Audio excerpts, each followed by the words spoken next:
You've done well for speaking. Mm. Did you learn the language over there or you went to?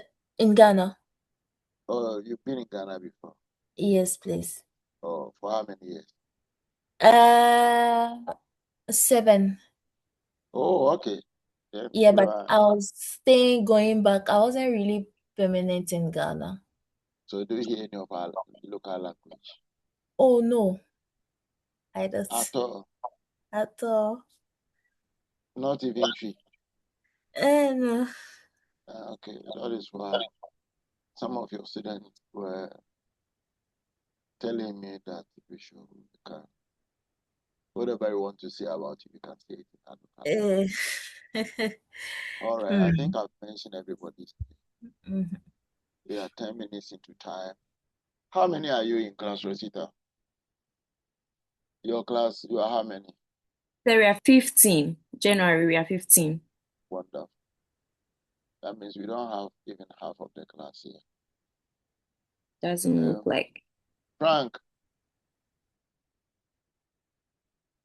who is assistant rep for my June cohort? Doc is Anthony Kuma. Okay. But Anthony is not here, right? Yes, Doc. Is Anthony here? No. Okay. The assistant rep is not here. How many are you in class? And the 3 M's you talked about goes back to the point that Dr. Monday was making. How many are you? I don't know. That produces. You don't know. That means we don't have a quorum. It's no problem. We start. Jonathan. Absolutely. Jonathan. Doc. Good morning. How are you doing? Doc. Oh, yeah. I'm fine, Doc. Good. Osman.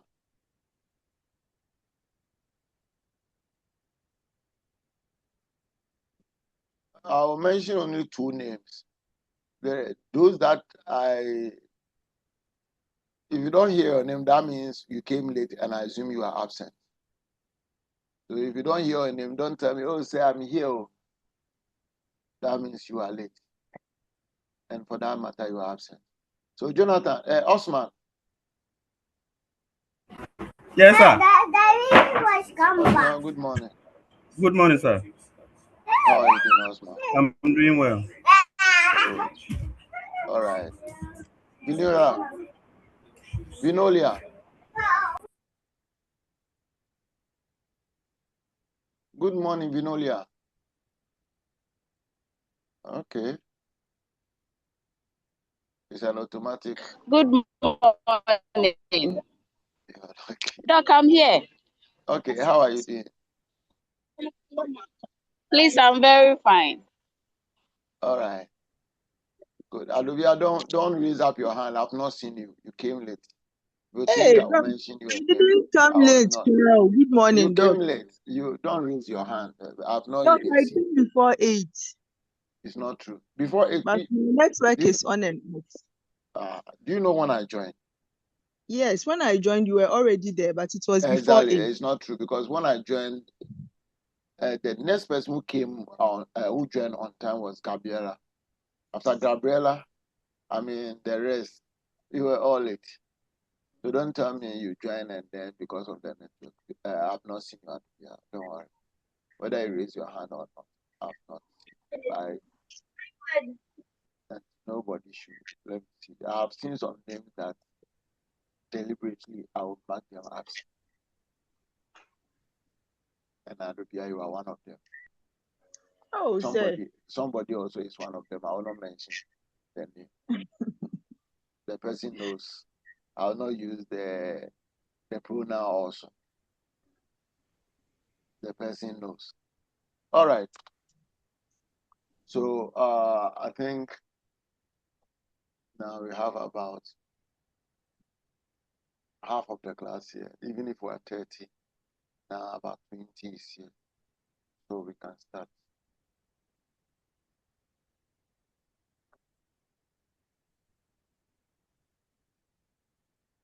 Last week, where did we end?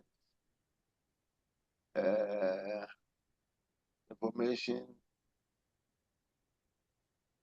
I had from your class rep, I don't think it's correct. You always give me wrong information. Doc, please, we ended at collaboration and partnerships. Oh, seriously? Yes, please. Didn't we finish that? No, that was what you were explaining, and after that you said we should end it. Slide number.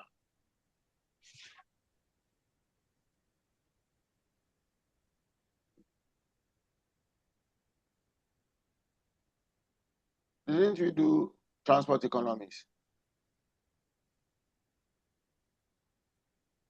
Hello? Doc. Who is our secretary here? Gabriela. Doc. Gabriela, didn't Doc. we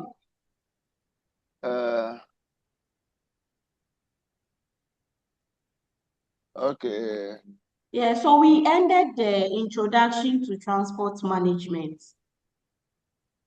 Someone is saying, is my voice okay? Seriously, in fact, Yeah.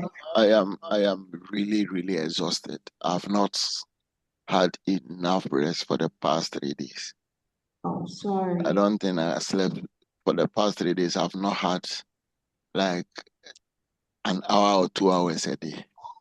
So it's weighing me down. I'm really tired. I'm supposed to rest, but I have no option than to be here. So please We are at slide 12. Forgive me if you can't hear. Slide 12? Yes, please. Any more problem, pal?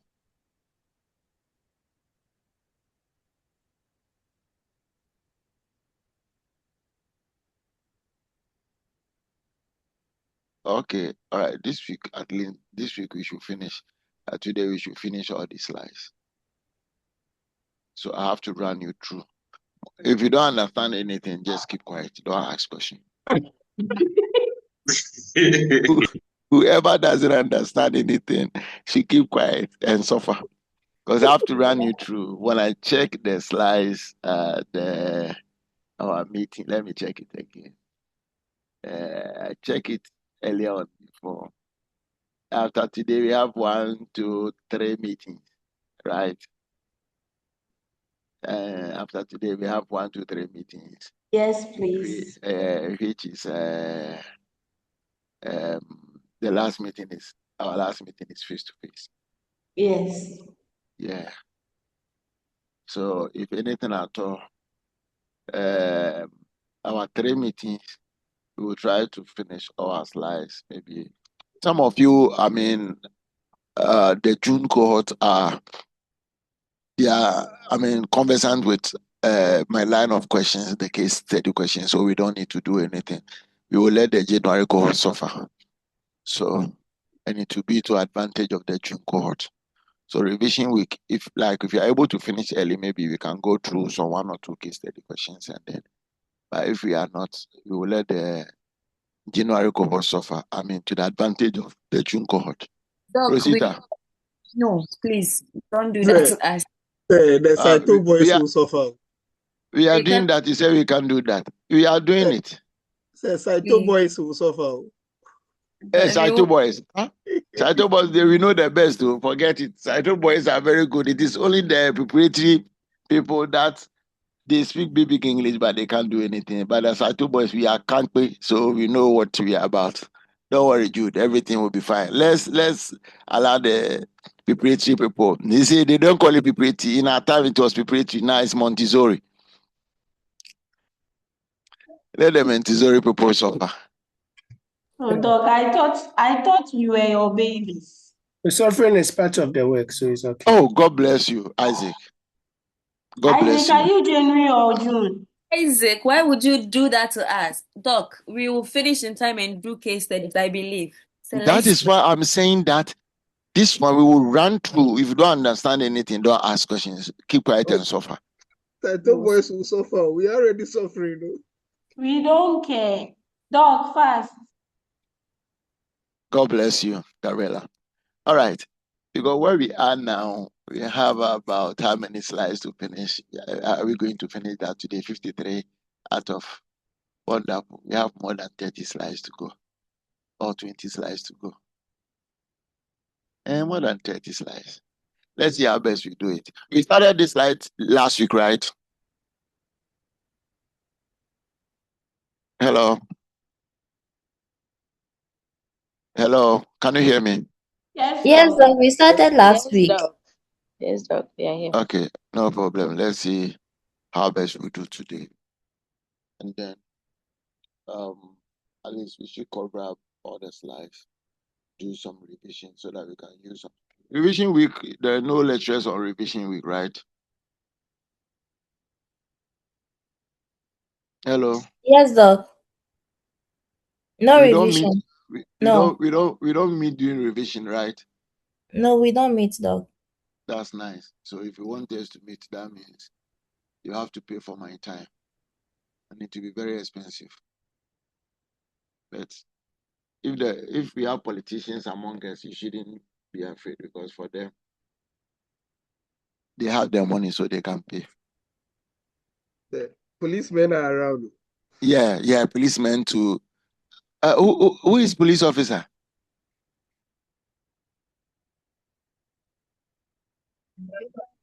Who is police officer? Who? Doggy. Gordon. Yes, sir. Dog. Gordon, where are you? Abang.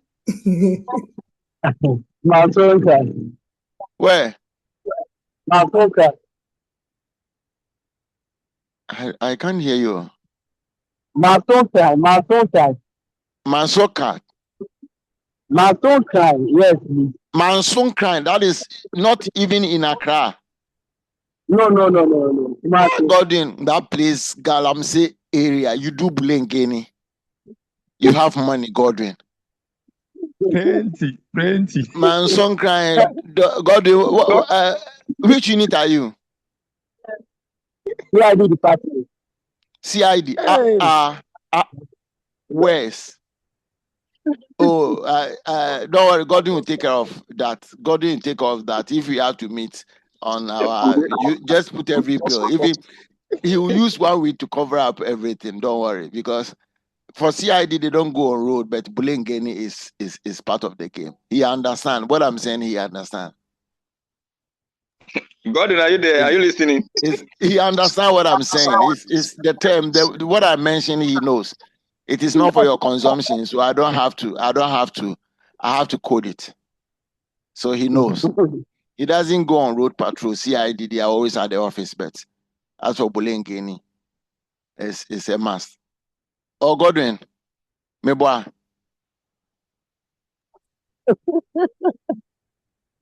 You have a nice profession. It is true. So you are saying we'll talk about that. You have a nice profession, but all right. Okay. So let's look at collaboration and partnership. So talking about collaboration with other logistics providers, carrier and technology firms can enhance transportation network. Right? So we all know collaboration, right? Which industry do they do much collaboration? That we know. Which industry are we familiar that they do a lot of collaboration? The musical industry. What? Music. Music industry. Yeah, they do a lot. That is what we know. Collabo. This person is collaborating with this. So when we talk of, collaborating with other logistics providers, we all understand, right? And then the carriers, right? Yes, sir. So we have strategic alliance. That is forming alliance with other companies to share resources and expertise, right? So you can form alliance with most of the industries, Amazon and all those things, form alliance with other companies, right? The e-commerce businesses also collaborate with other logistics companies. So third-party logistics, outsourcing logistics functions to specialized third-party providers to leverage their expertise and infrastructure. So most of the e-commerce companies, outsource. They give it to a third-party logistics company to handle their suppliers. I think we talked about this last week, right? If you've done e-procurement and other form of transportation and procurement, you know about the e-commerce fulfillment centers, right? They are all into collaboration. They are sourcing their logistics experts to a third-party logistics company that they know that they have the expertise, they have the equipment, they have everything, so that it will enhance their delivery and their performance. And industry collaboration, participation in industry forums and initiatives to stay updated on best practices and emerging trends, right? So some logistics companies also join these professional institutions, right? Join this professional institution. There are a lot of professional logistics or procurement institutions. We have in Ghana, I think we have Chartered Institute of Supply Chain Management, all those professional institutions. Most industries join these professional institutions for conferences, for other, they do that to share ideas, to share initiatives, new technology that is coming on, new ideas, new ways of doing business that is coming, so that it will enhance their activities. And then continuous improvement. Continuous improvement is essential for maintaining an efficient transportation network. And this involves regular audit, conducting regular audit of transportation process to identify areas for improvement. So when we talk of regular audits, conducting regular audits, in which areas, what comes in mind? The moment we think of regular audit, what comes in mind? I want to see some hands up. I don't want to mention names. This time around, if you don't raise your hand and I mention your name, you have a negative point from me. Okay, Mr. Tufo. Yes, sir. Thank you, Doc. So when we talk of the audits, basically there are KPIs that is in place for us to follow. So anytime there's an audit, we do auditing to verify if we are doing everything right and if there's any anomaly, is corrected along the line. Thank you. You've given it right, but it's vague. You mentioned KPIs. Who said, I heard, Jude, did you say that? I think it's me. Jude, why did you say, Doc, I know it's big. I know it's very big. No, I'm not saying it's big. I say it's vague. Okay. All right. I didn't say it's big. I said your explanation is vague. Oh, right? okay. It's a perfect explanation. What I was expecting some of you to say, you did not say it, right? It's perfect explanation, mentioning KPIs, but it's vague. So can you narrow it down for me to understand? There are some other people like Amina who joined late, may not understand what you are saying, because if you say KPIs, what are KPIs are you talking about? I don't know. I don't understand. So can you narrow it down so that we can have that understanding? Okay, thank you. So the KPIs I'm talking about would be standard operating procedures that are in place. So, for instance, we are talking of transport. There must be regular servicing. There are times that are dedicated for servicing of vehicles, or they may use mileage. So, are these things done? Are the drivers? Let me say, are the drivers trained? Do they have the requisite qualifications or certification? Do they have the experience? So, Doc, what I would like to now add is sometimes they also have hours drivers are supposed to drive. So sometimes when the drivers go and come, they log in that they've drive for maybe 4 hours, 5 hours, they are supposed to rest. So when it comes to auditing, we do all this auditing or checks. We do all these checks to make sure that the standard operating procedures that are in place is being followed. Okay. Okay. Thank you very much, Jude. I was expecting any of us to start touching with accounts once we are having audit. But Jude took us straight to auditing our transportation operation. Right. That is perfect. Right. We have to audit, make sure that what are the KPIs. Right. We should have our KPIs so that based on the KPIs, it will enable us to audit all those areas. You understand? Talking about servicing of the cars. Do we do regular servicing? Talking about the drivers, right? Are they punctual? They are driving. Are you having complaints? Because some logistics companies have numbers at the back on their vehicles. So in case of careless driving or anything, call us. Are they having complaints as far as their drivers' behavior on the road is concerned, right? Even to go down to the loading boys, the labor, everybody, all aspects of the operation, you have to audit it, right? To know that where are you doing well, where are you not doing well, so that you can improve it, right? Because if you are able to improve it, it will enhance continuity. And then employee training, providing ongoing training to employees on the latest technologies and best practices in logistics. Do we do that?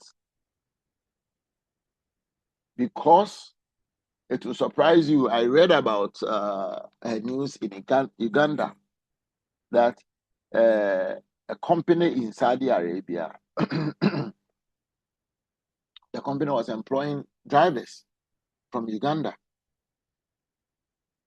Drivers that they are good, they train them according to the government, according to the recruitment company, other logistics company who recruit those drivers.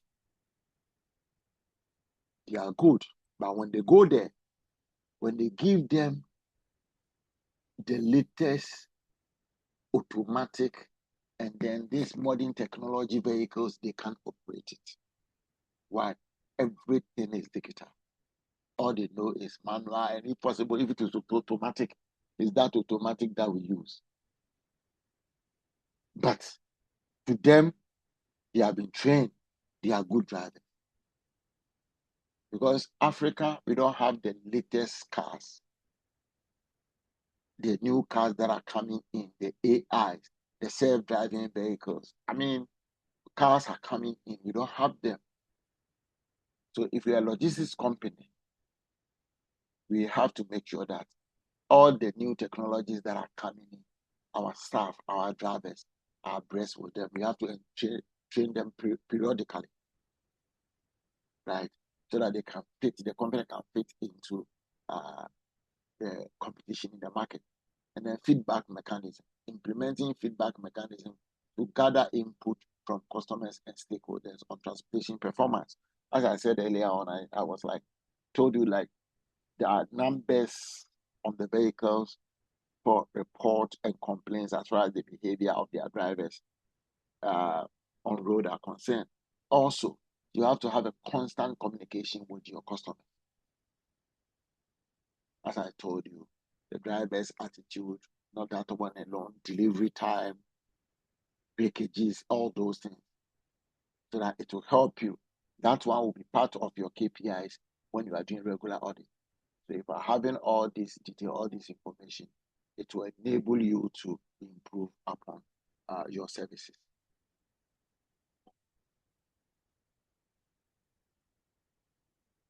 And then sustainable practices. Incorporating sustainable practices into transportation network design can enhance efficiency and reduce environmental impact. This includes my June cohort. We did a lot of sustainable practices in analytics, right?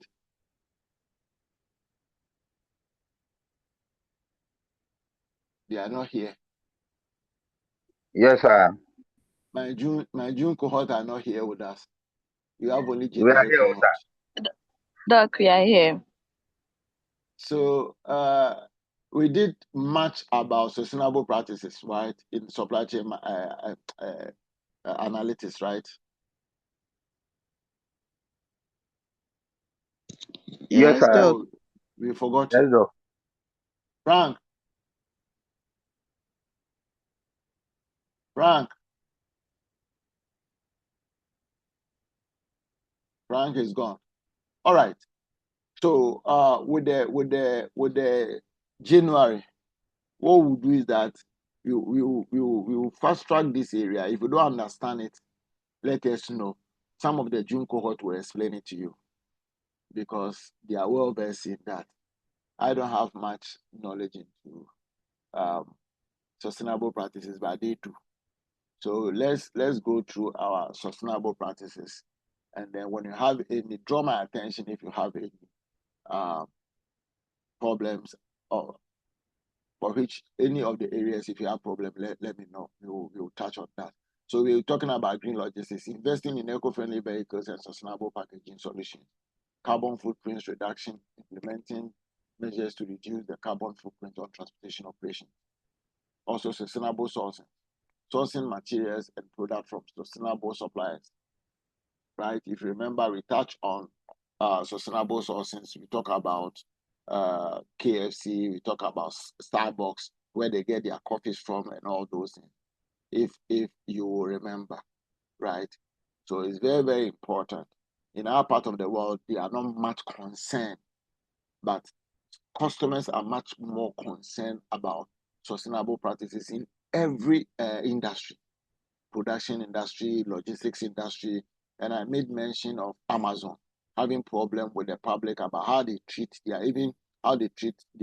staff, the condition under which their staff is working. That is why they started changing. That is why they even started introducing a lot of robots and AI into their operations. And then future trends in transportation network design. Several trends are expected to shape the future of transportation network design in global logistics. And we talk about the autonomous vehicles. The development of autonomous vehicles is said to revolutionize transportation networks. Autonomous trucks and drones can enhance efficiency, reduce labor costs, and improve safety. In China, now they are now coming out with these heavy duty trucks, the container trucks, right? That is operated by itself. Nobody manned that machine, that vehicle. If you load in goods, just give the location and then it will take care of it. Now, most deliveries in China here, most of the deliveries, like if you watch this, especially those who are on WeChat and all those, if you watch this short videos that they put at the foreigners that come in, you order food and then it delivers it to you. Drone delivers the food. In the US, there are vehicles that are autonomous vehicles. So now logistics companies are much more investing into autonomous vehicles. January, can we move on? Yes, please. Yes, Doc. Okay, thank you very much. And emerging transportation technologies such as the Hyperloop and high-speed rail offers the potential for rapid, cost-effective, and sustainable transportation of goods over long distance. Right? High-speed trains. High-speed trains. You don't get them most in Europe. We don't have it much. US, fine. But in Asia, they have. Now, I think even their long distance trains are all high-speed trains. And I read about it. I'm not sure because China is building or has built a rail network from China to New York underground in the sea. So a journey that would take about 15 hours by flight, a high-speed train can take less than 10 hours from China to New York. So just imagine you need anything, any goods from China. But you go by air, to be very expensive. But when you are going by rail, and they have this high-speed train that can do a 15 hours journey within 9 hours or 10 hours. So companies are investing, countries are doing research upon research to see how best they can improve their logistics and transportation system. For instance, even it has reduced, because years back, when I was in China, when they started, there was this long train, like distance train, especially long distance from Beijing, Shanghai, and other towns. And they started with their high-speed train. Started from Shanghai, Beijing, and then Guangzhou to Shenzhen.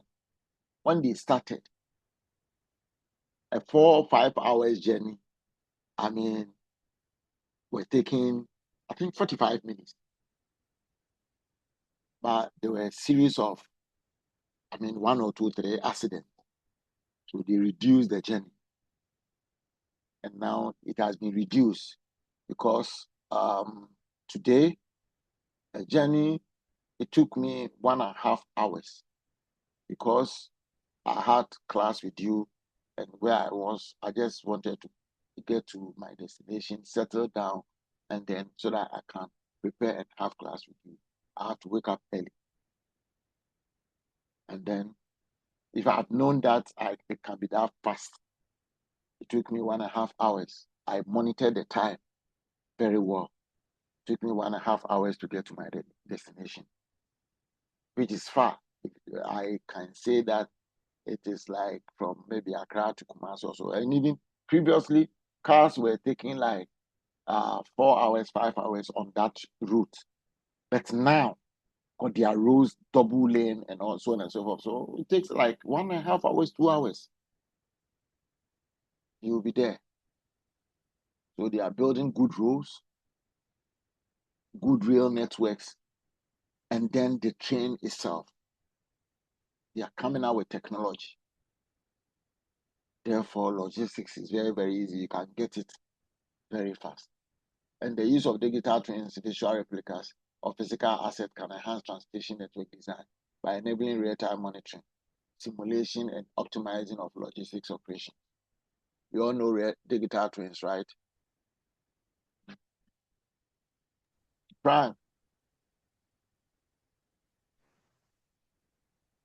Hello, Where is Doc. Frank? I mentioned your name earlier on and there was no response. Hello, Doc. Yeah, Frank. I'm hearing you. Yeah, okay. So, Frank, I was talking about digital twins. Yes, Doc. You are aware of the digital twins, right? Yes, Doc. Okay. So, our January cohort, are you okay with digital twins? How it No, works? Doc. No, Doc. Okay. Frank, someone is saying no. So, can you help us? So with the digital twin, they operate by themselves. They operate by themselves. We don't have a driver who operates it.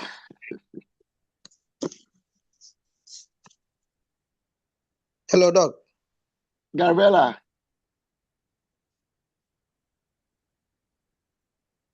Gabriela. Yes, Doc. Is Frank right?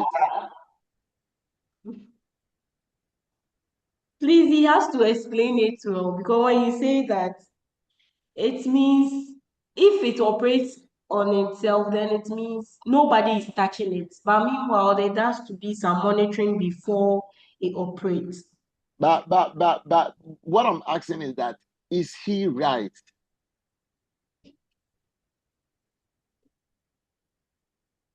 What is it? Is he right? Is it true that digital twins operate by itself?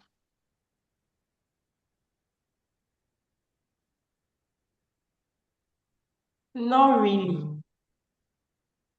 Not really. Means you are not Yes. sure. Yes, please. Means you are not sure. Yes, please. How do you understand digital twin? Okay, so me, I think digital twin is like a virtual, like a real object or system that's used to monitor, like that is used to monitor or analyze a performance in real time. Mm-hmm. Mm-hmm. So like digital twin are used to create digital models for vehicles, warehouses, supply chains, and then transport routes.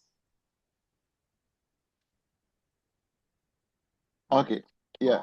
For instance, when we say digital twins, Frank, I think you've forgotten about how definition or what a digital twin is. Digital twins does not operate on itself. Is really different. Okay. As is it Gabriela? Yes, please. Yeah, as Gabriela said, it's a visual model of the actual item, right? Okay. So let's say that in your production plant, right? With your production plant, you have a digital twin, the same model on a visual platform, right? Connected with sensors, IoT, AI, machine learning. That is why I told you when we're doing IoTs, machine learning, AI, like because we'll come across it over and over and over. So digital twins, it is a replica of the actual thing. So if it's your production plant, you have a replica of your production plant, visual. So the IoTs, as it's working, you can monitor the performance on a visual platform. So the sensor sends feedback to the visual platform, right? So engines, wherever it sends how it's operating, you see it on the visual platform. So if any part is not working well, it will give you a notification on your visual platform, right? Hello. Yes, dog. Yes, dog. My general people, are you there? Yes, Yes, please. dog, we are here. So let's Yeah, yeah. assume we have a ship, we have a flight, we have what do you call it? Okay, flight is an aircraft. Okay, we have a transport.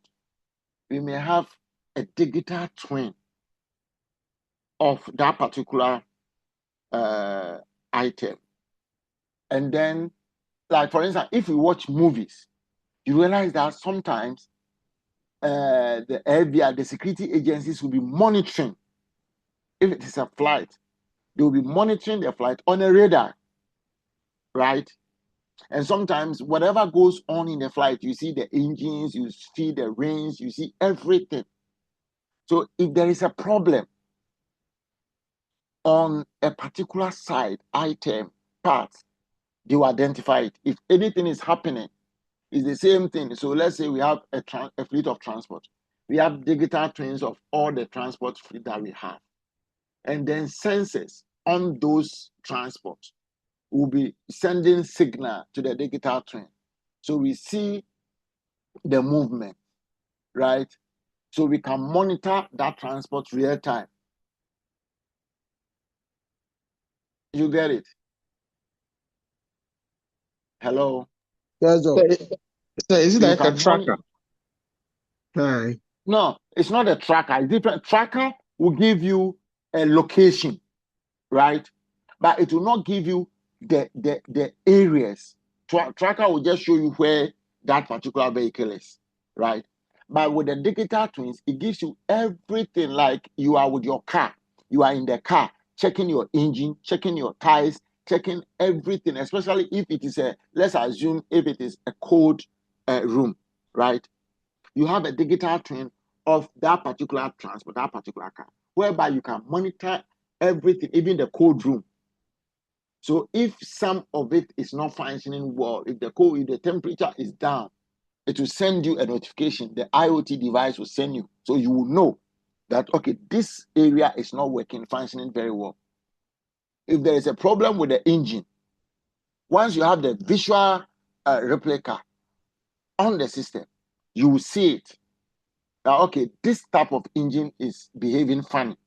So as soon as possible, even if the driver will not know, right? If it is not giving a signal, the digital twin, because it is sending a real-time information to the visual platform. If there is a problem, because there are sensors, there are machine learning, there are IoTs, AI, it will be feeding the visual platform information, and you will see it. You have a visual look of that particular transport, being aircraft, being ship, being all the vessels, everything. If they have visual replica, they monitor them. So they will not wait till problem happens before they tackle it. Once it is sending a signal, they will alert the engineers that are on it to start working on it. That is why it optimizes logistics operation. You see the problem coming beforehand. So we can have digital twins for our fleet of vehicles. We can have digital twins in our production department. We can have digital twins so that we can monitor the performance of our plants, production plants, and solve problem before it happens. Are we okay? Yes, sir. Please. Okay, Jude. Yes, Mr. sir. Tufo. Yes, sir. I'm So, seeing your hand up. Yes, thank you. So, Doc, when you asked the question, I was about to say, I think you've explained it and it's clear. I was about to say, is it like a clone system that perhaps is used in simulation, so that, for instance, before we enter into, or we go into the real manufacturing of something, we have a clone system that is used to test the thing that will happen. So, for instance, if we want to manufacture an electronic vehicle, they have a cloning system that they may create and see how the performance of the vehicle will be, and see all the defects and correct them before the real hand. So I was thinking this is the understanding from last time's lectures, that is supply chain analytics. Yeah, we touch on digital twins. Maybe some of you did not get the understanding clear, right? And I keep telling my students that what we are learning, especially the technological aspect of these things, we will meet them. So when I start, if it is a new course and we start introduction of IoTs, AI, machine learning, and all those things, I tell my students to pay attention, and I take my time to explain it very well, because as you go along in every area, you come across it, right? So digital twins is more or less a clone type, but it's visual, right? And most companies, when they are producing, they have what do you call it? Blueprint of every, if it is cars, if it is buildings, if it is engine, they have a blueprint. That is why years back there was this tug of war between nations, right? Where I find myself. Let me not mention names of the countries that are having this tug of war, right? But there is this tug of war of nation, powerful nation, trying to go into each and every one system to know how they produce or how they go about blueprint of some of their technology, the technique that they use to manufacture certain maybe aeroplane engine, flight engine, ship engine, blah blah blah blah blah blah blah, big company, right? Because they may not have a blueprint of what. And some people, they are very good in answer. When they get your blueprint, you are doomed. They can produce. So it is like a digital twin. Because everything of what do you call it? If we take a shrifi, every part of a shrifi is there visually. The eyes, how the eyes behaves, the mouth, the stomach, everything, the legs, everything. And the veins that runs through, how the blood circulates in the vein, how your liver is working, how your kidney is working, everything. So we realize that maybe what you are giving your kidney, what you are putting in, you don't drink much water, the kind of things you put into your system, with time, your kidney will have a problem. They will not wait till your kidney gets that problem. Find a solution either to reduce certain intakes of certain things so that the kidney will be okay, or if there's something that they can do to flush the system to make. So they monitor the visual platform, and then they will monitor your visual being for you. So it is not done, it will not be allowed, legally, to get that thing done as far as human beings are concerned. It's violation of, but sometimes when you go to hospital, they monitor you, they put pacemakers in your heart that they can stop it at will. Those who put it there, they have access to it online, right? They have visual access to it. So if they want to stop it, they can stop it. Like living in your house and then hackers hack into your elevators, your life, especially the smart homes. The smart homes. You see, these technologies that are coming, they are very good. But the disadvantages, because with your smart homes, with your cars, the smart cars and all those things, someone can hack into your car and then break it down whilst you are driving, can decide to mess with your brake system, mess with your steering wheel. The person can decide to lock your steering wheel that you can lose control over it and everything. Because the person is monitoring your car, the movement of the car visually. And the person has access because your machine has sensors. It's being monitored by sensors, IoT devices, machine learning, maybe AI. So when someone hacks into that system, the person can take control over your vehicle, even though you are sitting in your vehicle and moving, but you will not be in control of that machine. So this time around, as Jude was asking, they have blueprint of all those. So they will get a blueprint of it, have the visual access to it, and monitor how the track operates. Any machine at all. They have basic access to the digital twins.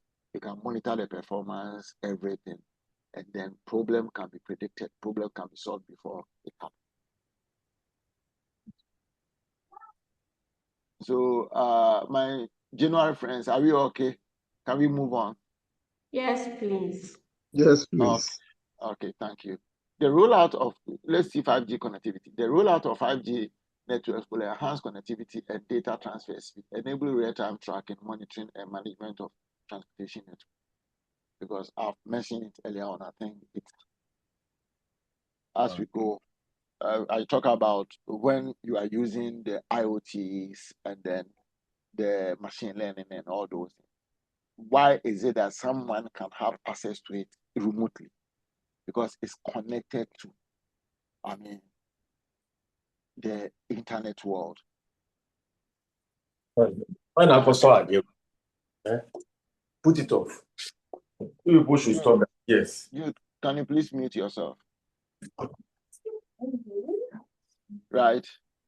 So with this 5G network connectivity, right? Enhanced connectivity and data transfers, enable real-time tracking, monitoring, and management of transportation. And one thing is that Africa, we are at the mercy of our network provider. So if America is providing us network, so let him back alone. Let the other go and back. Can someone tell Tufor to mute himself? We are at the mercy of these providers.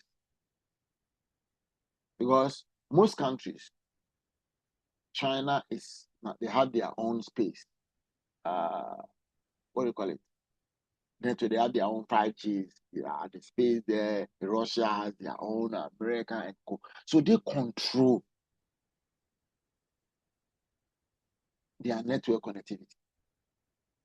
Years back, I think a year or two, we're having problem with Nigeria, West Africa. We are having problem with network issues. I hope if some of you remember. And they were saying that, what do you call it? The fiber optics under the sea, or there was a problem with it, and they are working on it. Internet connectivity costs were not going through, and everything. The country, West of Nigeria, Ghana, and some places as well. Everything, businesses and everything, we're suffering. So let's assume you have our machines, and then you have a problem with any country, and it goes like, I will not supply you, I will not let you get access. Nothing of it. Once you are hooked onto this network, that means you are at the mercy of the company or the country that is supplying this the connectivity. But because we don't have any option, because we don't have tech people are not producing, GCTU being the number one IT institution, academic institution in Ghana, we don't have students that can come out with ideas of doing all these things, of we going to space and putting our searchlight in space. So definitely we have to rely on, no African country has gone to the space to put their searchlight, so that we have our own. So we have circular supply chain. The shift towards circular supply chains, which focus on reusing, recycling, and reducing waste, will influence transportation network design. Company will need to develop networks that support reverse logistics and sustainable practices. And then advanced strategies for transportation network design. Beyond the fundamental strategies, there are advanced approaches that can significantly enhance transportation network design. And most countries are using the advanced strategies, right? That is what I'm saying. China is coming out with drones, coming out with autonomous vehicles for delivery, and even it's been in a system robot. I think in Ghana, I don't know, in Ghana, some of the restaurants, Chinese restaurants, I think, have this robot, right, that deliver plates and food to the table. Do you have some of these in Ghana? Hello? No. Doc, some of you, who are the girls? The girls, rather, you go on date a lot. Haven't any guy, take you on dates where you've gone to a restaurant that they have all these robots that deliver plates and food? Huh? Our ladies, Did I teachers, mention names? teachers. Doc, they've not met the real tycoons, so they are not aware. Are you sure? Adobia? Doc. Haven't you gone on a date to a restaurant where they have this robot that, deliver food and plates to the tables? No, please. Amina? Yes, sir. No, please. Amina, I are you only see married? them in movies. No, sir. You are not married? Because Adobia, are you married? No, please. Okay, because I'm mentioning the singles, because the married ones, if your husband has not taken you, maybe the time that before you got married, those things were not right. Now that you are married, it's very difficult for the tycoons, as Jules said, to take you out. Those are singles. Eliza? Sir. Is it Sir. no or yes? Sir, no. Sarah? Yes, Doc is no. Now, one for you girls. So, in fact, let me tell Why? you. All of you? Mandy?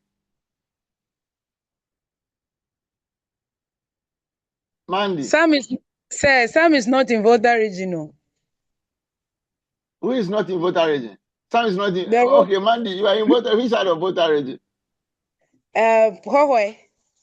Oh, okay. Yeah, okay. Sam is not in Hawaii, so we better Accra ones and then the Kumasi Hohoe, Takrade sir. ones. Rebecca.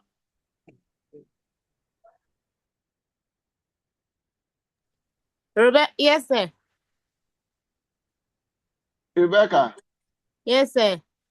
haven't you gone for a date where robot deliver plates and food No, to? sir. All right, okay. And the guys too. In fact, the guys, once I'm talking to the ladies, the guys, you should also go to restaurants where they have these things. Don't go to this roadside restaurant, right? If you go to some restaurant, right? In UK, I've visited a couple of restaurants, especially basically the Chinese restaurants, right? That robot deliver plates and food to the table after the food is finished. Especially if you go to the serve yourself, the robot deliver only plates. But if you go to the buffet ones, that one you have to go and they take your own food. But the ones that they have to serve the table. And here in the hotels also, I remember one time I made a video of a robot that is going into the lift with me to deliver a food. I made a video and sent it to my kids, and they were, even though they live in the other side of a developed country, they were amazed because technology is not, but in China, technology is way advanced. The logistics company are just marrying the two, individuals and then the robots. So let's assume they go to a hotel. When they bring the item to the hotel, especially they do that with the food, there will be a robot at the lobby, at the reception. They will put the food or whatever they are bringing in the robot and program it. And this robot will join you at the lift. When the lift opens, it will wait for everybody to enter. And if there is space, it will join you. And then when it gets to the floor, it will go out by itself and move to the door. Ring, and then everything will be done. It will deliver. To deliver perfectly. And some of them, if it is outside the autonomous cars, the self-driving cars, it will deliver it to wherever. So with these advanced strategies for transportation network design, they are designing even sometimes routes, like American, the self-driving cars, they design routes for these vehicles. And those that are supposed to join, they are now designing traffic light and everything so that these autonomous vehicles can operate.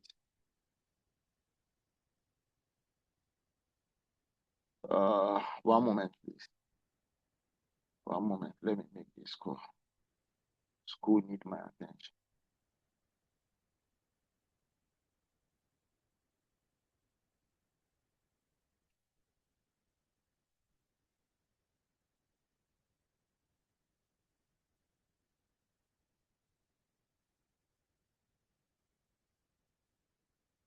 Yeah, Dr. Chan, good morning.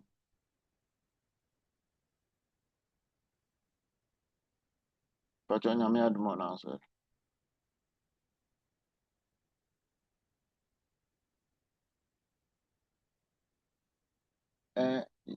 Dr. Chan, I'm in Ghana. Maybe if you honor, I think I tried you, I tried Dr. Lillian, and nobody, responded. Dr. Lillian, they're my friend, no, or fire one kasa, or fire no catch him so be friend me back. So I don't know whether she even knew who called. And I'm sending a message to respond. But I made them we said, hello. Yeah. And me pato me who message no which areas now me here my assistant.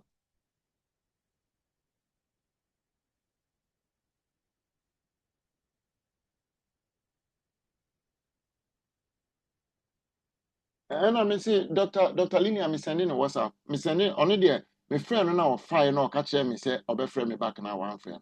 I sent her a message on WhatsApp thinking say be communicate back but. Nti my friend lady now war office ho no catch her. Say me try mo me no nsan kan obi at this is the situation here.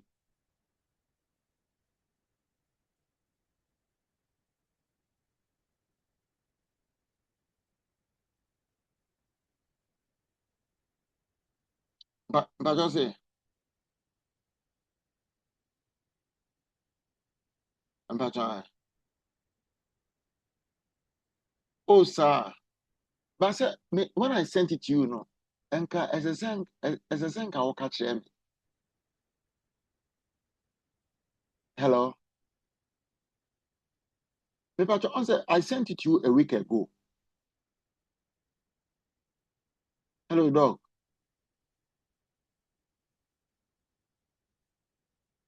Hello, dog.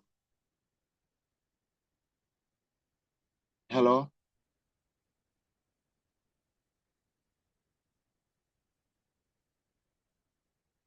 Hello, dog.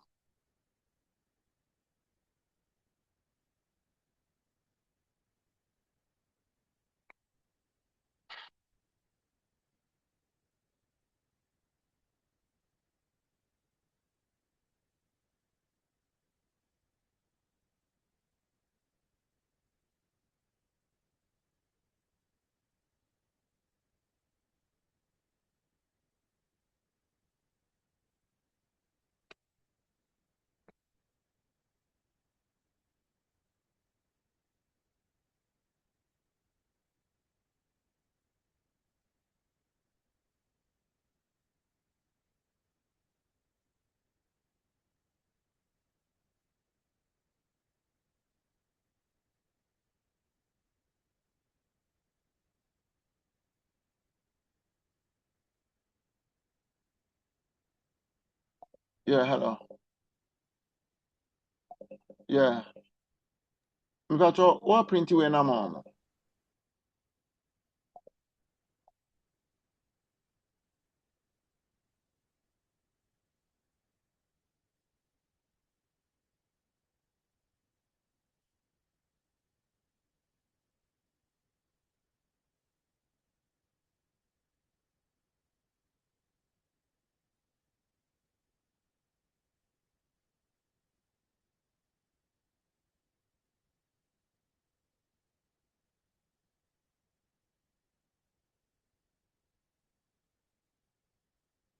There be nyamidima marketing scheme count. They don't monitor it.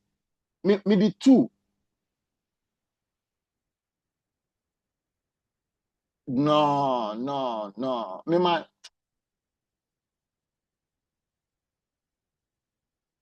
is it these people, that is their problem. You see, if it is incompetence on their side, I gave them 2 files, right? And I'm a catcher way say, my money 2 files. Baku ye way, baku ye way. I explain it to oh no, my friend of fire and way in a beba. My friend one fa. It show total disrespect. My friend one fa. My send you a message, you did not respond to me.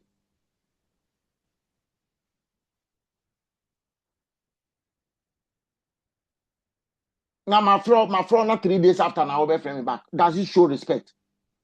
Ma obi afro also be respond. Oh, my main throw back. Me throw one friend me back. You never called me back. I send you a message, you never respond, and you call back after 3 days. Does it show respect? You see, the way I give them respect, you know, if they do that, if they continue, now me bounce back because respect is reciprocal, right? My friend, my friend back. Me patch all the jama me fa call away from me. Away from me.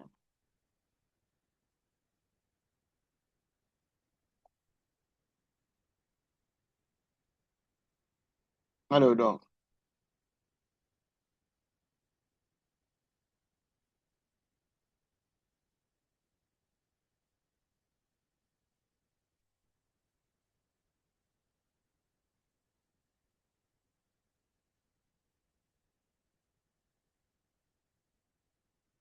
No, me and separate. Dabi unim dog Ghana me send him out. I called you. Is it lack of communication?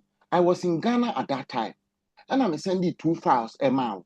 And I'm a catcher who say Baku your friend is saying Baku is with the marking scheme and Baku way no for exams. I left Ghana, Ghana me koi me ko train or sa o man print ya de na right? And I'm a friend dog way no. Me friend no one find me call. No, a call now so be friend me back. She never called back. I was in Ghana. Now me person mention so me too kwan. And this is the situation because my friend wants me in. And I sent her message.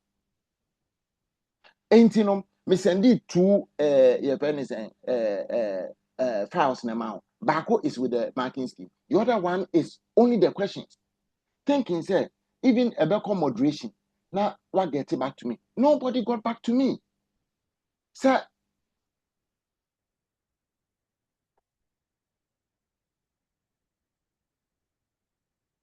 dog, nobody, you did not get back to me. Since I sent you those files, you did not get back to me and say, oh dog, everything is okay, you can go ahead and print it.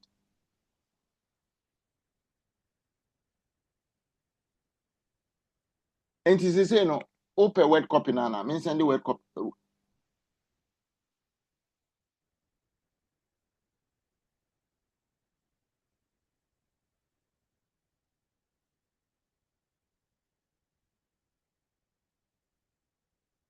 There be so me send the file no dog. Oh dear, oh crown me send the file in my office. I sent the file to you a week ago. And to the my who you see and na me say you will come back to me.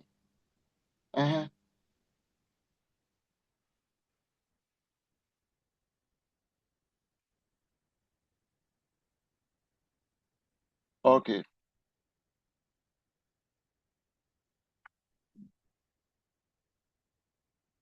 Until mpacho.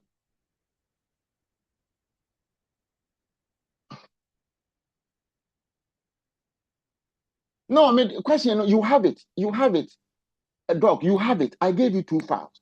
One is with the marking scheme, one is the question, just that you've not checked it. Check the files I sent you. I sent you 2 files. One is with the marking scheme.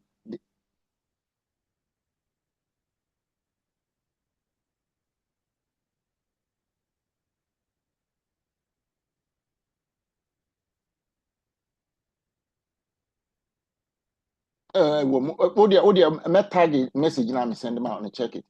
No, I sent it. Even Ubi Sami, and I'm a catcher will say, Baku with the marking scheme and Baku for any questions. That is what I told you. Check our message.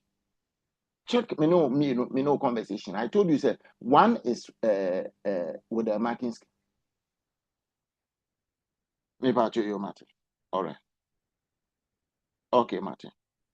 Martin.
Yeah.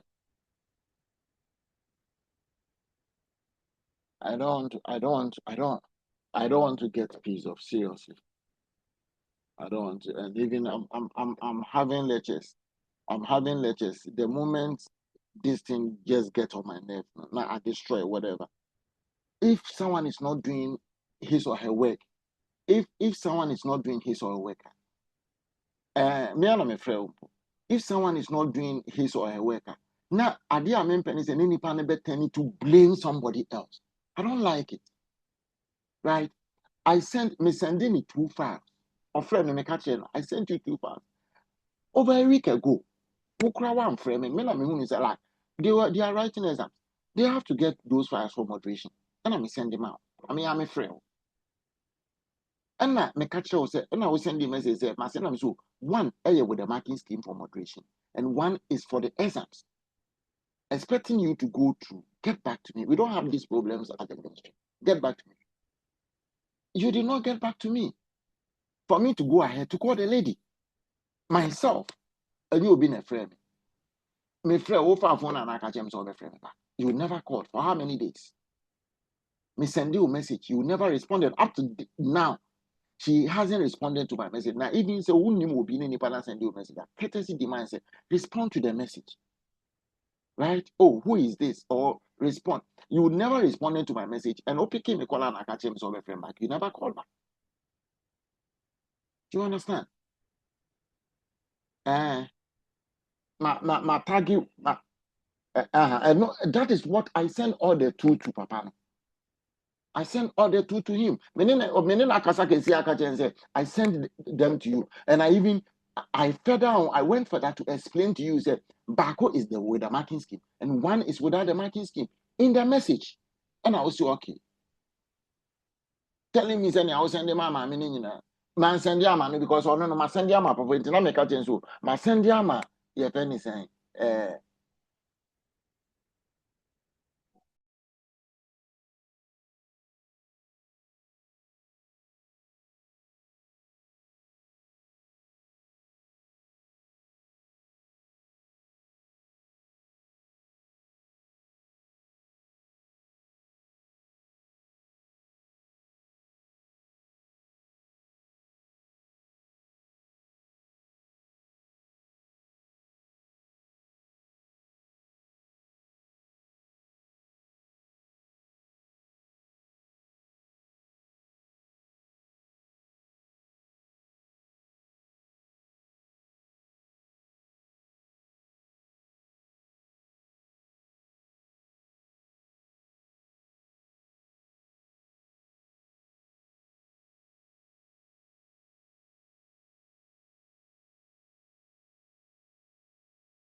Hello. Hello, Doc. Much apologies. I'm sorry, everybody, for going off for this one. There's some issues that I had to. So I'm sorry. You should forgive me. Right? Oh, Doc, that's fine. Really sorry for wasting your time.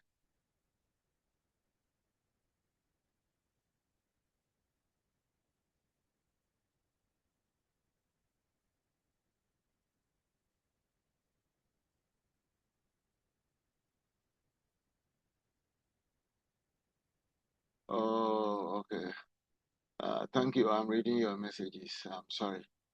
Miles, Tony,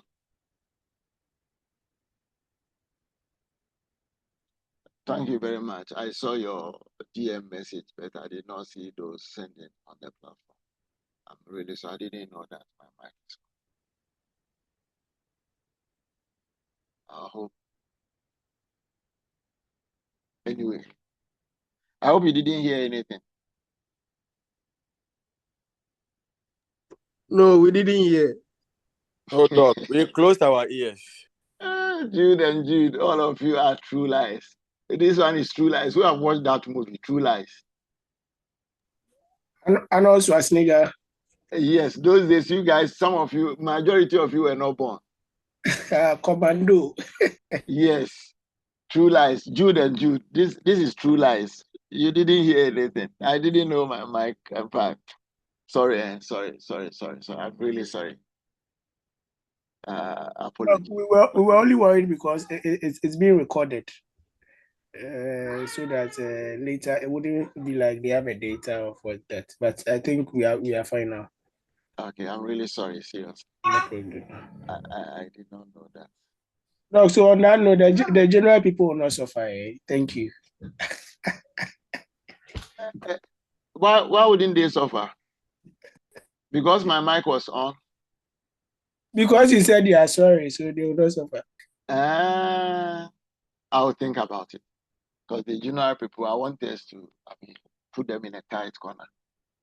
Unless they take us to restaurant which restaurant? The restaurant that has this robot. Exactly. Then we will forgive them. All of us. Our end of semester party, it should be at that place. Okay, so we talk about the advanced strategies for transportation network designs. Most countries, most developed countries, most businesses are coming out with new technologies, new strategies to have a proper transportation network as far as AIs and other things are concerned. Amazon, all these Alibabas and Co. If you come to China, SF Express and other logistics, internal logistics companies, they are coming out with advanced technologies, right, to have a proper network design. But gradually, we also get there. We'll get there. As we are all learning these things, we incorporate it with whatever we find ourselves. Those who start your businesses will also put it into practice. Demand-driven logistics. Adopting a demand-driven logistics approach involves aligning transportation network with real-time demand signals. This approach helps in reducing excess inventory and improving responsiveness to market changes. Demand-driven logistics relies heavily on advanced analytics and machine learning to predict demand patterns and optimize transportation route accordingly. I think if you read about Amazon, how it's evolved of coming out with one-day delivery of their items, they adopted demand-driven approach, right? Okay, which country, where can we position our warehouses and so on and so forth? Where are the demands? What is our logistics deficit there? So that they can optimize, they can find a way to make sure that their product gets to their customers within a day. They can enhance their delivery strategy.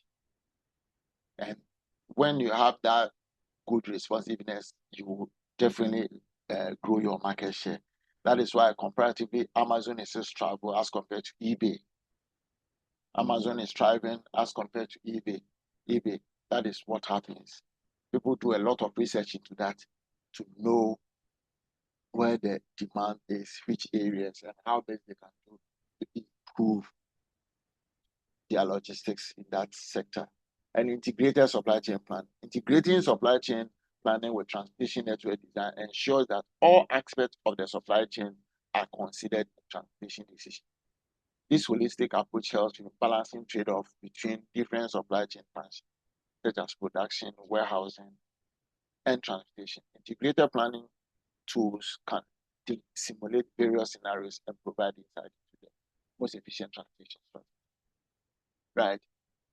When we do supply chain management, what are the components of supply chain management? Who can tell?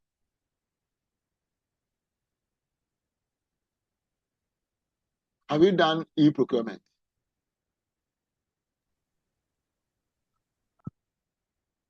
Yes or no? Yes or no? Yes or no? Nobody is talking.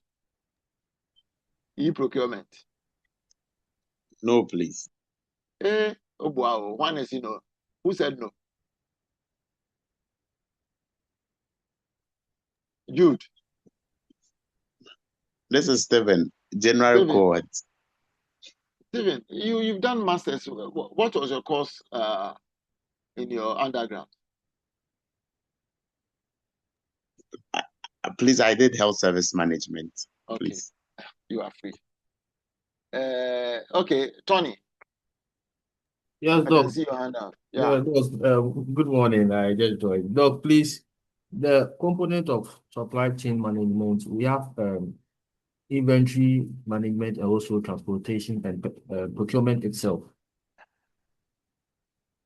No, I'm talking about procurement, logistics, and supply chain management, right? You've done it. And here he's saying that integrating supply chain planning with transportation network design ensures that all aspects of the supply chain are considered in transportation decision, right? But when we do procurement is acquisition of goods, right? Yes, Doc. Only. So procurement concentrate on the acquisition of goods, right? But when we talk of supply chain management, that is composition of procurement, logistics, and the supply itself, right? So we cannot do procurement without logistics, right? That is why we have procurement, logistics, and supply chain management. Before the product gets to the last mile or gets to whether the warehouse or the company. After procurement, what will you do?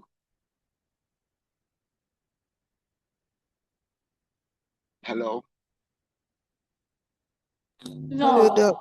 You move the goods. You move the goods, right? So that is why we are saying that. So if you go to procurement, without logistics, procurement will not be complete, right? And logistics also has to deal with procurement. That is why we are saying is that integrating supply chain planning, because supply chain management is a composition of, it comprises of procurement, logistics, and then the supply itself. So procurement and logistics comes together to form supply chain management. So procurement and logistics become a subset of supply chain management. So you have to integrate them together, right?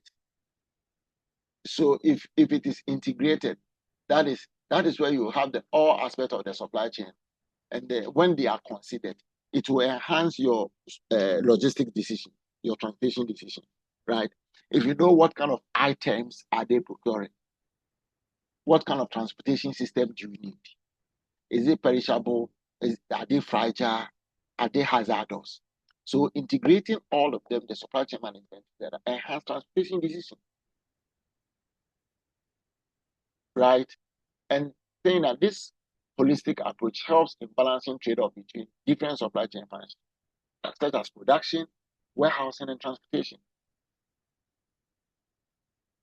Are we okay here? Yes, Doc. So to be able to work properly, logistics has to work hand in hand with the supply chain system, the planning system, which goods are they procuring? Because even logistics, before sometimes logistics, when someone calls, oh, I want you to move this product, first thing you have to ask, who are those in the logistics industry? I'm forgetting their names. Is it Richard? Richard, Yes, Doc, I'm here. you are in the logistics department, right? Yes, Doc. The way your response. Okay, if yes, when someone asks you or calls you, I want you to move this goods, some goods for me, what will be your first question?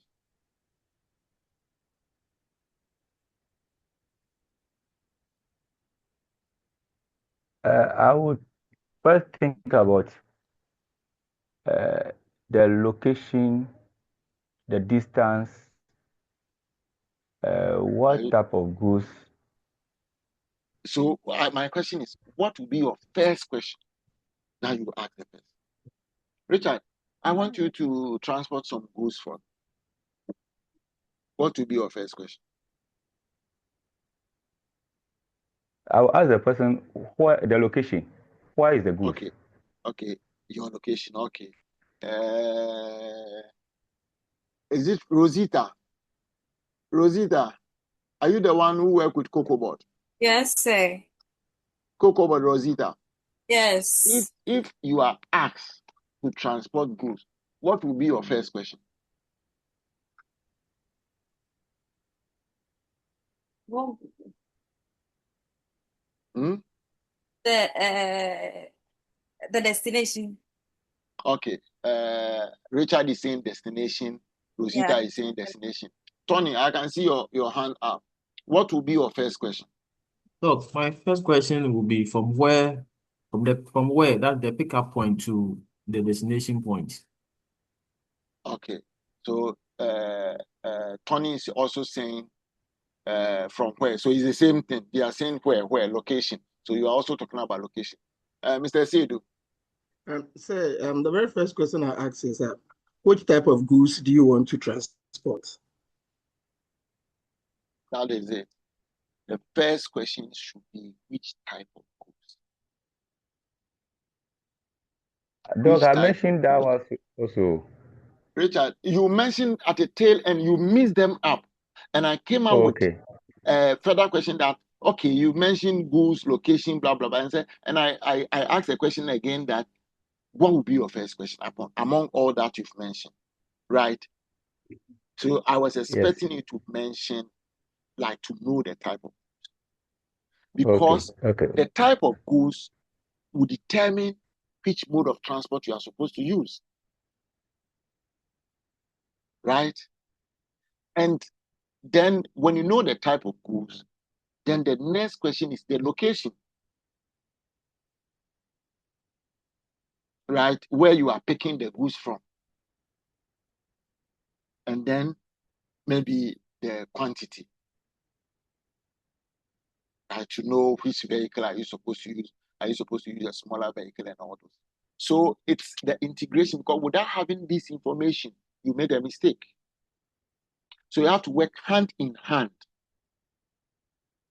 with the supply chain system, right? So because the procurement cannot do it without you,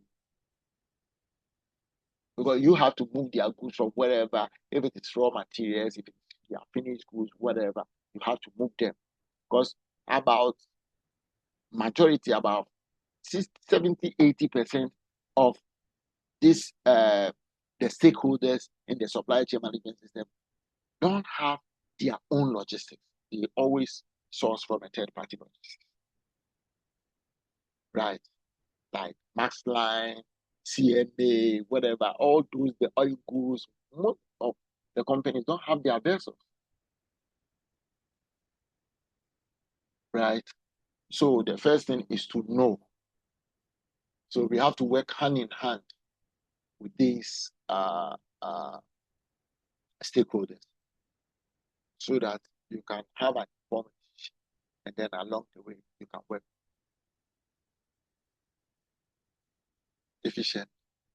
Then collaborative logistics network. Creating collaborative logistics network involves partnering with other companies to share transportation resources and infrastructure.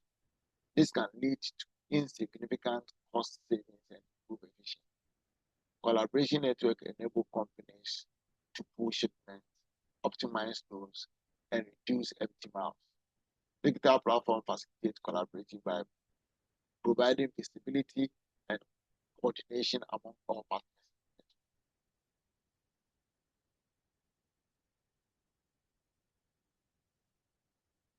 Right?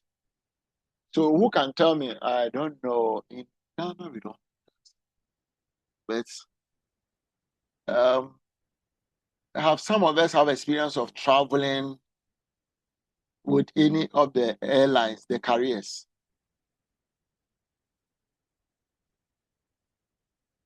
Because when we talk of collaborative logistics networks, if you travel around a lot, you understand it very well. But I want to know if some of us have had this travel experience so that we would know what collaborative network companies, what do they do?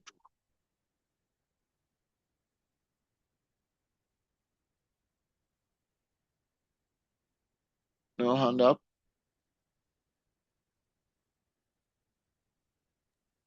Hello. Doc, please, Sarah, what's the question? anybody that have had that experience of traveling with, because in our environment, Ghana, especially the West Africa, within the country, we don't have much airline, right? We don't have local airlines, especially Accra to Kumasi, Takrady, and all those things that have been operated by a single airline, right? So we will not have much experience. But those who have traveled internationally, let me find out if some of you have done that. Then we discuss that very well for you to have the collaborative logistics network that we are talking about. If not, then we should move on. Jude. So I was asking the question about the collaboration because I've done a bit of travel. I mean, work with the travel agency. So okay, you've worked with the travel agencies, airlines, yeah. right? Yes, please. Okay, so it's good, especially those who have. When you book flight for somebody, right? Mm-hmm. Have you encountered a situation whereby you book KLM for the person, but the person will not travel KLM? Yes, please. The person will maybe travel with different airline. Yes, so I see what you are talking about. So in the travel industry, there's there are sometimes there are two careers. There's the operating career and then there's the marketing career. So it's as what you are saying, KLM should, for it's just an example, KLM will sell the ticket, but then in reality they will not operate the flight. It will be Air France that will operate the flight. So they have, we call it in the industry a code share. So there's a code share, between KLM and Air France.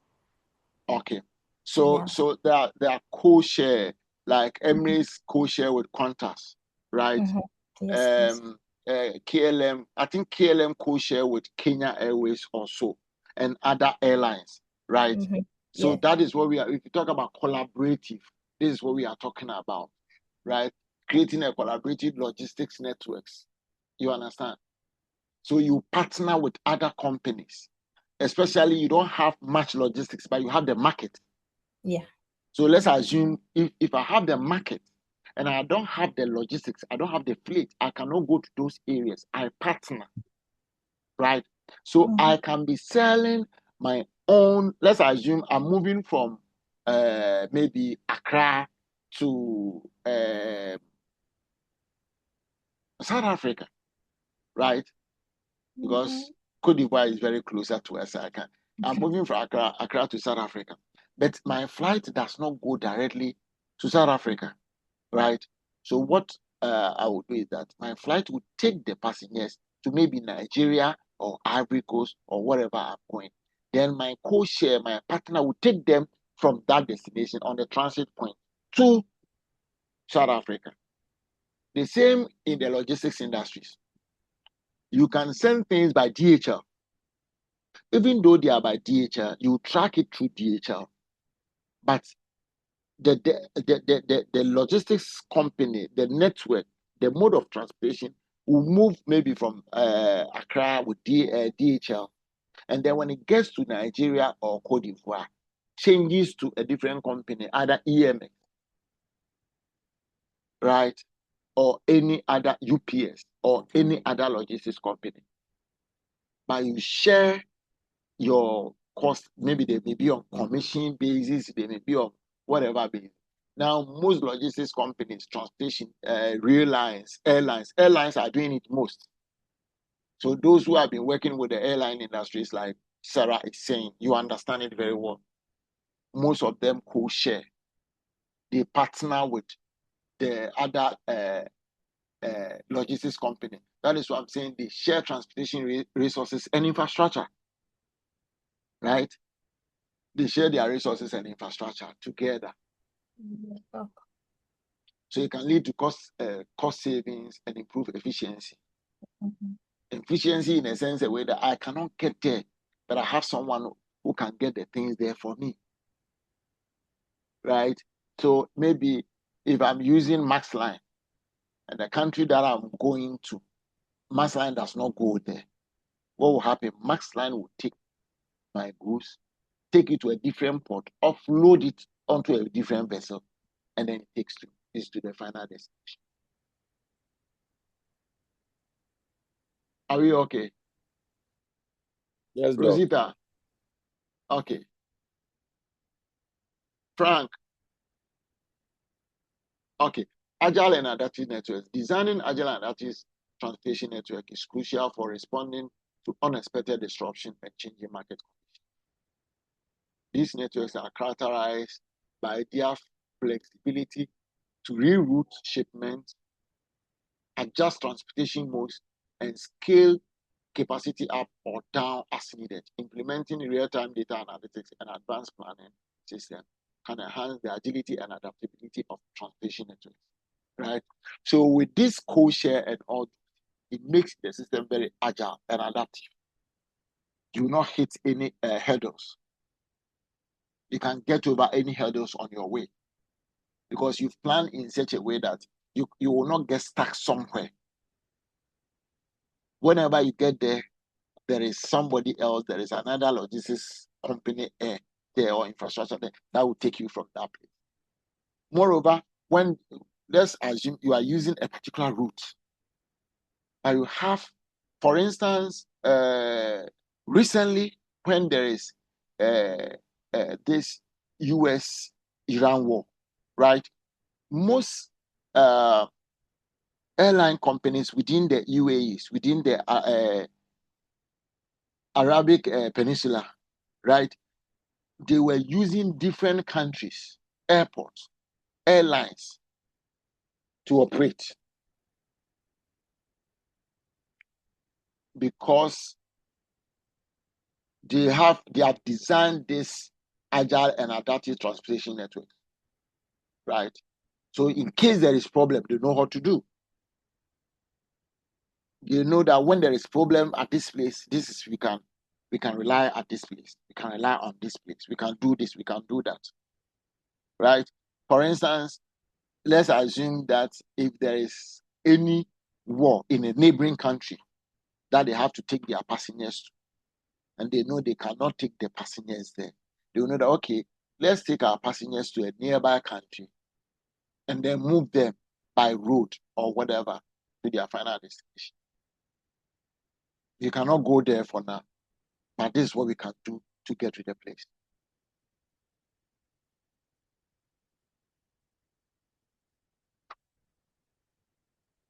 Right?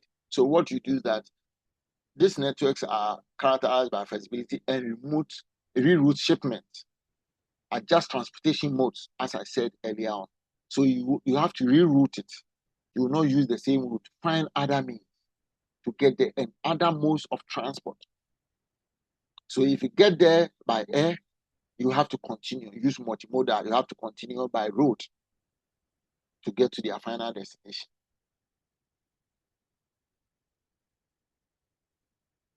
Then customer-centric logistics, planning the customer at the center of transportation network design involves tailoring logistics solutions to meet specific customer needs and preferences.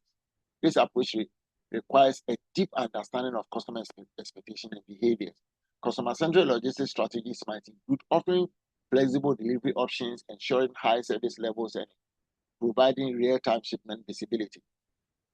Upon doing all these things, being collaborative, finding agile and adaptive networks, and so on and so forth, whom are you doing all this strategy? What is your purpose of putting in all these strategies?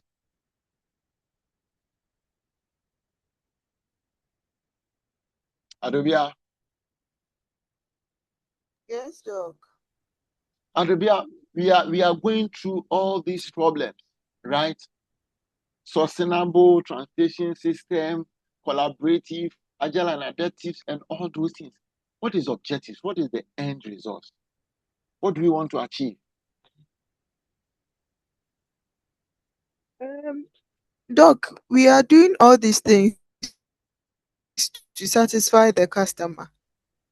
Perfect. And also to make profits as a company. Perfect. And also to save the environment for the future generation. Okay. So you thought about safe environment, which is sustainable practices, talking about making profit, going concern. But your going concern and everything is one thing. Making profit is one thing, right? As you said, your customers. So without practicing customer-centric logistics, then all these things you are putting in place, it's nothing. If you put all these things in place and customers are not satisfied with the services that you provide, trust me, they are for nothing. Right? So you should find out what do they need. How can I satisfy them? Right? You provide real-time tracking system that they can track their shipment wherever the shipment is. Because if you go like Jude, all the two Jews who can true lie, and they tell you, oh, your product, your goods is at this place. Oh, expect your goods in a day. Expect your goods in 2 days. Expect your goods in 3 days. And they are not in. You lose trust for them. And at the end of the day, what will you do? You look elsewhere. Right? But when you give them the opportunity to be able to track their product, their goods, to know real time each and every route where they are. Even if there are delays, they will understand. Because you update the system. They are checking the system real time. And know that, okay, my goods is from this place. I've gotten to this place from this. So if there is any problem somewhere along the line, they will understand. Rather than you giving them, feedbacks, and today, tomorrow, and they are not working. If they have first-hand information by tracking everything online, every information you put there, they have access to it, giving them notification, right? You build their confidence and their interest. And it will be very difficult for them to, switch.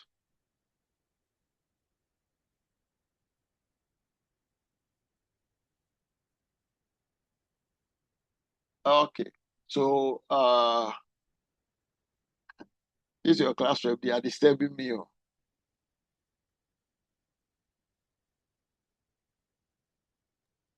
Tony, please, how many minutes now? How many minutes do we have to go for break? Doc, we have 4 minutes to go for break. Okay, time for reminding me. Thank you. Tony is so keen about your break. Time for reminding me. 4 minutes. Okay. All right. So okay.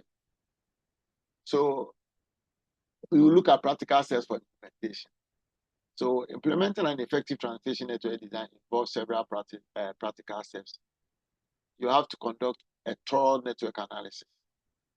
So begin by conducting a comprehensive analysis of the existing transportation network. This includes mapping our current routes, modes of transport, logistics hub, and warehousing facilities. Identify inefficiencies, bottlenecks, and areas for improvement. Use data analytics to assess transportation performance and costs. So you have to conduct a proper network analysis. Even though our road networks are not good, but we still have to do it, right? And then logistics hubs. We don't have much of base, station, whatever. Maybe those of you in the logistics industry can educate me. We don't have a lot of logistics hubs. And you don't have a lot of warehouse facilities around, maybe a couple of them in Accra, Tema, and other places. Yet, you still have to plan. So after getting to know everything, that is where you can identify inefficiencies and then the bottlenecks and find the way that you can improve upon. So despite the fact that we are having all these problems, inconsistencies in our system, by doing a thorough network analysis, you can identify the good areas, the bad ones, and then you will know how best you can improve upon. Despite all these problems we are having in our road, what do you call it, in our road networks and so on and so forth. And then you develop a strategic plan based on the network analysis, develop a strategic transportation network plan. This plan should outline the desired network structure, including optimal routes, transportation modes, and logistics hub. Set clear objectives for cost reduction, efficiency improvement, service level enhancement. Include a roadmap for technology adoption and infrastructure investment. Right? By infrastructure investment, we cannot construct roads, but you can have hubs base, maybe warehouses. If you know that you fly from Accra to the north, and then the road networks and other things are not good, the time that you use, you can have maybe some of the hubs or warehouses in Kumasi that will serve the northern and then other Kumasi, the Sunyani and all those areas. You can have a hub or a warehouse at Takrady that will, also take care of Cape Coast, what do you call it, and the Takrady environment, the mine, all those areas. So after doing a thorough network analysis, then it can help you develop a strategic plan so that you can be effective and efficient. And then, okay, implement technology solution, deploy the necessary technology solution to support the new transportation network design. This includes implementing transportation management systems, IoT devices for real-time tracking, and advanced analytic tools to ensure that all systems are integrated to provide end-to-end visibility and control over transportation operations. So this is where your supply chain analytics comes in. This is where your softwares, your IoTs, and all those things will come. So if you have a proper transportation management system, right, you can monitor everything, the areas that is supposed to go, how the cars are doing, your warehouses and everything, you can manage it very well. So with this one, we will go for break, and come back after 30.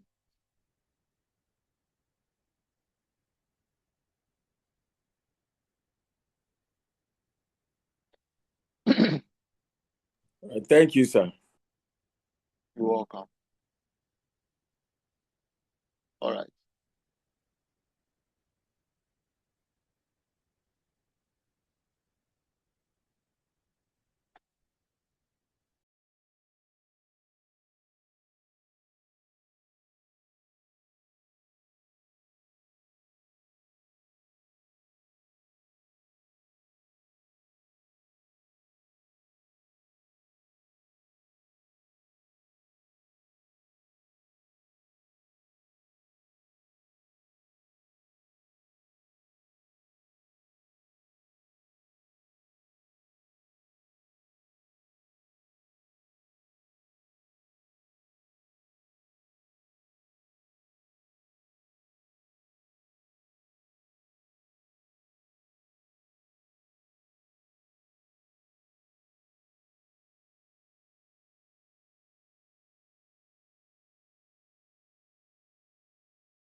Seems. Welcome back.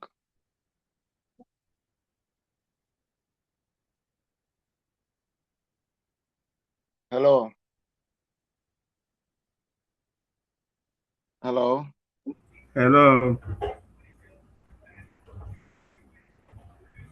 Is Tony here? Yes, Doc, please, I'm here. I'm right here. Okay, Tony, where are your people? Most of them are not here. You only have 9 here. We are here, sir. They are now joining. Should we continue or we should wait for them a bit? What's Doc, few are having challenges in their network, but I believe we can proceed. They will join. Okay.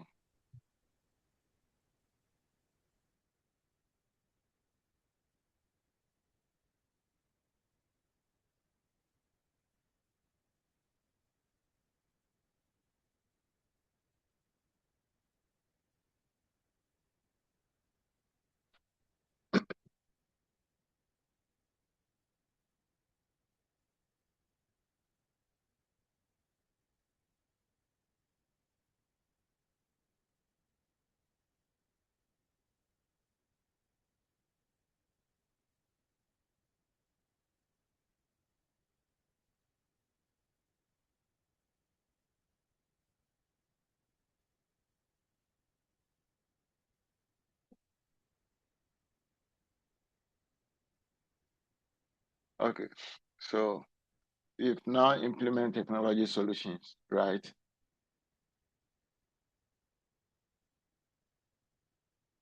Hello. Yes, please. Hello. So now that we've done the implementation of technology solution, what do we have to do? We have to train and engage the workforce. So we have to invest in training programs to equip the workforce with the skills needed to operate the new transportation network. Engage employees in the transformation process by communicating the benefit of the new design and providing ongoing support. Encourage a culture of continuous improvement and innovation. Why do you think we have to engage the staff? Why do you think we have to communicate the benefit of the introduction of the new design? Why do you think we have to do that?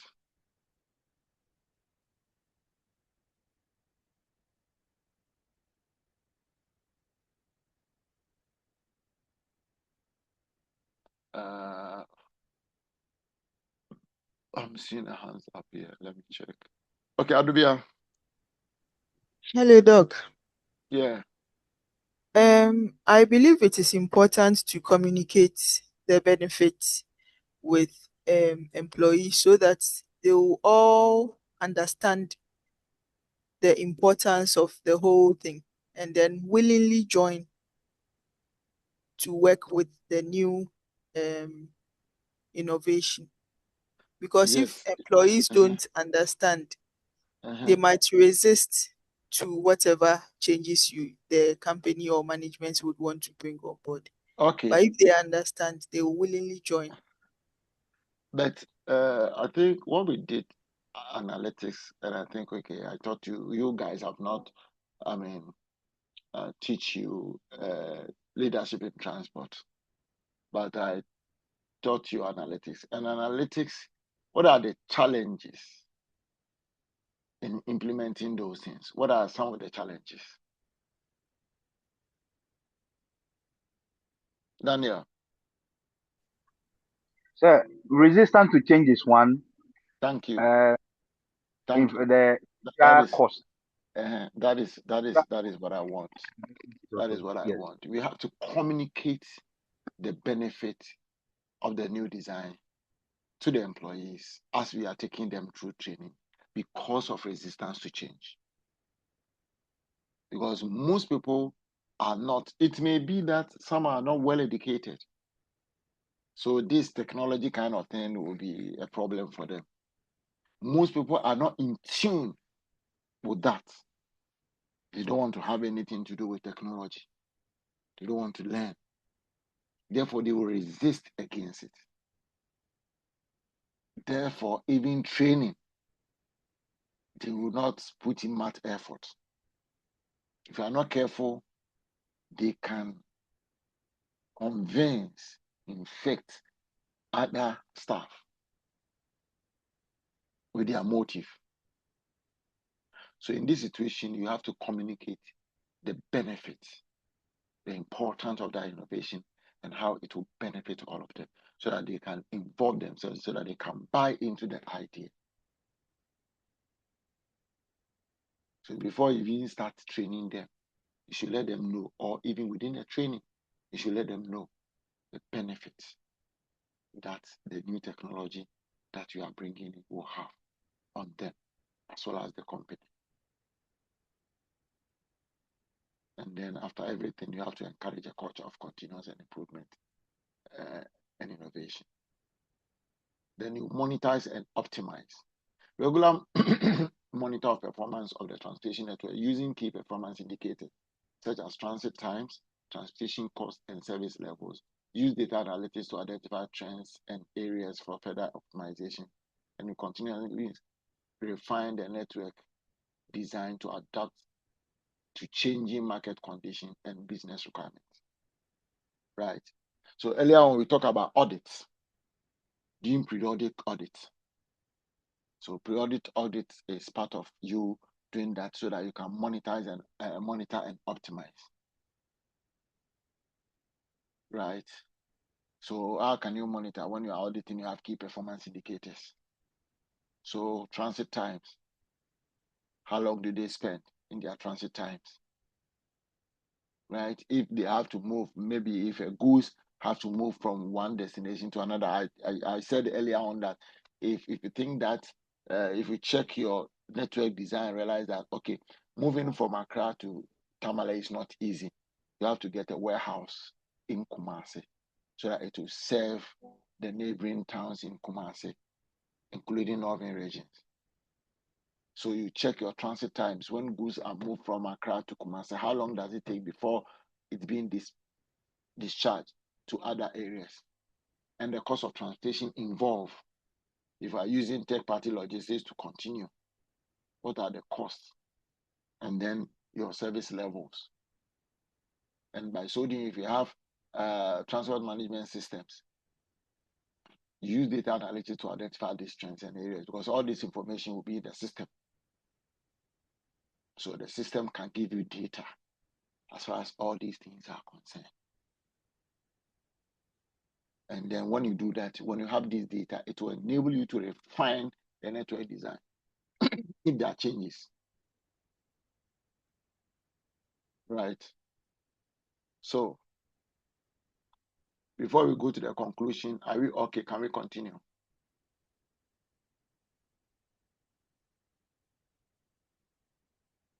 Okay. So strategic transportation network design is crucial for optimizing global logistics operations. By leveraging advanced technologies, forming strategic partnerships, and incorporating sustainable practices, logistics companies can enhance the efficiency, reliability, and scalability of their transportation network.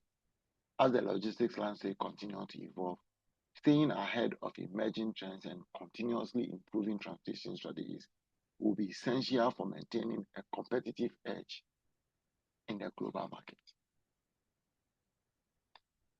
The future of transportation network design holds exciting possibilities, from autonomous vehicles to high-speed transportation technologies. By embracing innovation and sustainability, logistics companies can create resilient and efficient transportation networks that meet the demand of a rapidly changing world. Through thoughtful planning and execution, companies can transform their transportation network into a strategic asset that drives business success.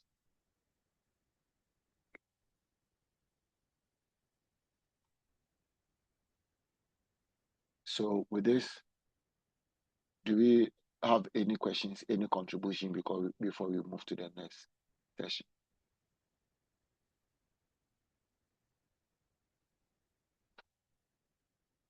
If there is no question,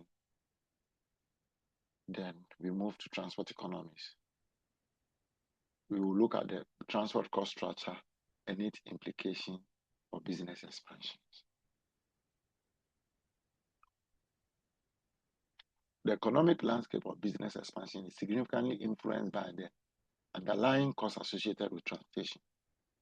These expenses are multifaceted, encompassing a variety of factors from fuel prices to regulatory fees, and they play a pivotal role in shaping the strategic decisions companies make when scaling their operation. Understanding the nuances of these costs is essential for any businesses looking to extend its reach while maintaining profitability.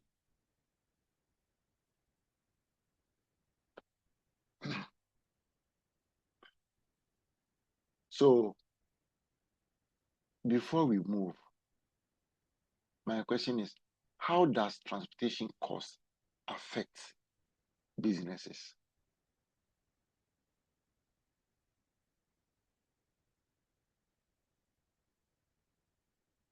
Hello? Hi.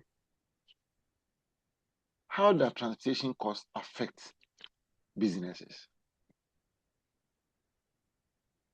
Jonathan, Doc, once your mic is on, that means you are ready to talk.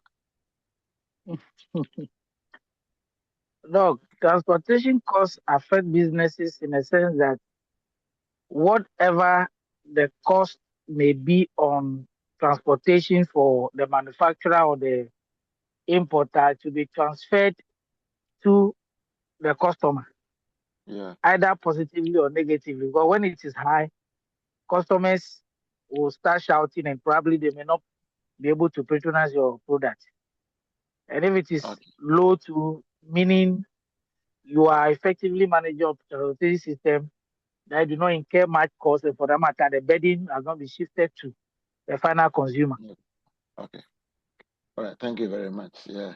I noticed that you are ready to talk because your mic was on. And before transportation hikes, price hikes will come in, what are some of the complaints? What are some of the justifications that the transport operators always use when prices of transportation goes up? These transport operators have their own reasons for increasing transportation costs. What are some of the reasons that they use? Tony. Hello, Doc, please. Yeah. One of the common ones are the increase in the cost of spare Fuel. parts. Okay. Yeah. Okay. Jude. Yeah, Tony has said it. Spare parts and then fuel. When the fuel price goes up, they also want to increase their fare. Okay. I saw 3 hands up, but now one has Yes, gone sir, down. the same thing. The same thing. Thank you. Jude, why are you, Tony, why are you speaking people's mind here? Hey, Doc. Mm-hmm. All the time they say I speak their mind. Why do you have to do that? Mm-hmm. I can't tell. Maybe are I you can hypnotizing them? No, please, can we proceed? Yes, you can. So, as you rightly said, let's move on and see.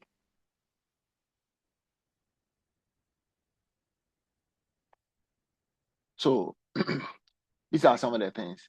Fuel costs. The most direct expense in transport is fuel. The price of fuel can fluctuate dramatically based on geopolitical events, environmental policies, and market dynamics. For instance, a logistics company may face increased costs during an oil crisis, which in turn affect the prices of their services. Right? What happened between Iran and US is a typical example. Then vehicle maintenance and depreciation. As I said, cost of spare parts. These are the two major issues. Transport vehicles are subject to wear and tear. Regular maintenance is necessary to ensure safety and efficiency. How depreciation affect the long-term value of the transport fleet? The delivery service must opt for electric vehicles to reduce maintenance costs and benefit from tax incentives. Why do you think if you switch to e-vehicles, you benefit from tax incentives?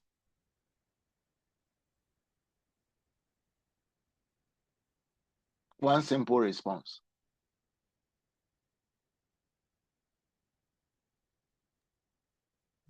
Doc, One simple response. Yeah.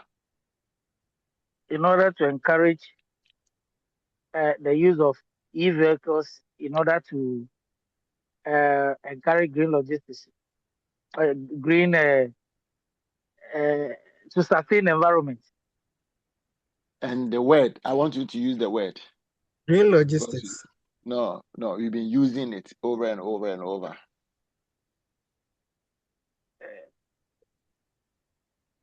Today avoid the depletion of the ozone layer. No, today we've used it over and over and over, and it is part of it. Yeah, Mr. Sidu. Is it green logistics? No. Green logistics encompasses EV cars and all those things, but there is one that encompasses even where you source your product from, your production, how you go about your production, sustainability, sustainable practices. So some countries, because of that, because the government has to encourage them, even if you are using EV cars, your tax, your road tax comes down. Like in Ghana, road tax is, how do we call it? Road wealthy, right?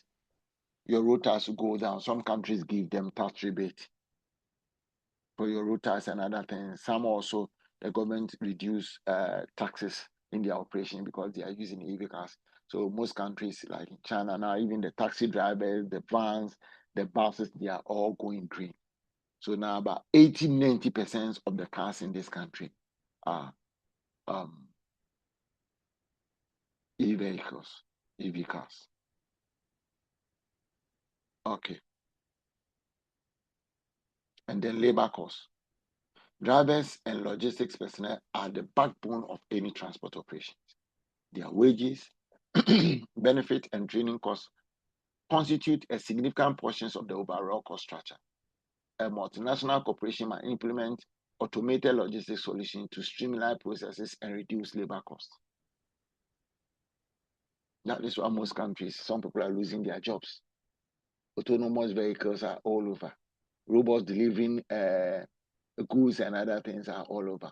Regulatory fees and taxes. Government impose various fees and taxes on transportation, which can vary by region and type of transport. These can include road tolls, emission taxes, and vehicle registration fees. A business operating internationally must navigate these complexities, potentially using local partnerships to mitigate costs. And then insurance. Transporting goods carries inherent risk, and insurance is a critical component for mitigating financial loss due to accident or theft. Different cargo types and routes can significantly impact insurance premiums. A company transporting a high-value goods across long distance will prioritize comprehensive insurance coverage. But in our country, do we enforce them? Those in logistics, do we enforce the insurance policy as a logistics companies?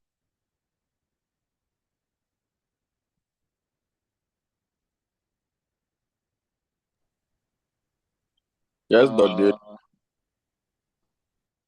Hello. Yes, Doc. They do. Are you sure? To a large extent. To a large extent, yeah. Yes, please.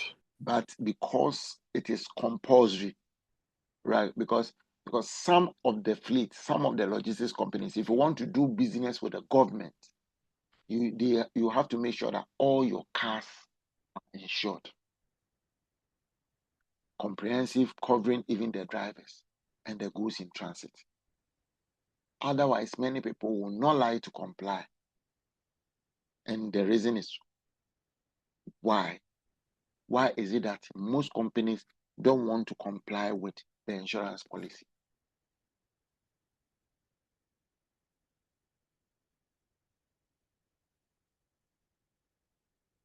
Would you answer it for us, or someone else will help us? Sir, please, sorry, I think I didn't hear anything. Okay. Jude, you just talk about insurance. You said many people comply with the insurance policy, right? Yes, please. Yeah. And I'm saying that because it is enforced, because it is, mandatory, like doing if we're logistics company and you are dealing with any of the government institutions, it is mandatory that your car has to be fully covered, comprehensive insurance, including the drivers and then the goods. But those dealing with private, that is not insurance, it's not their key requirement. Some companies wouldn't like to take the insurance company. Even if they have to do comprehensive, they don't do it. And I'm asking why.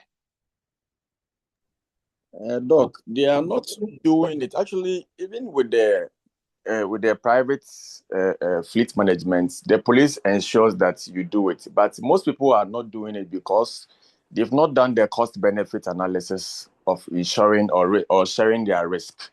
Because they look at the cost. For instance, comprehensive insurance is expensive. Looking at the value of the vehicle, that is what will be used to assess the valuation to costs for the insurance, and they see it as expensive, and for that matter, they go for the third party.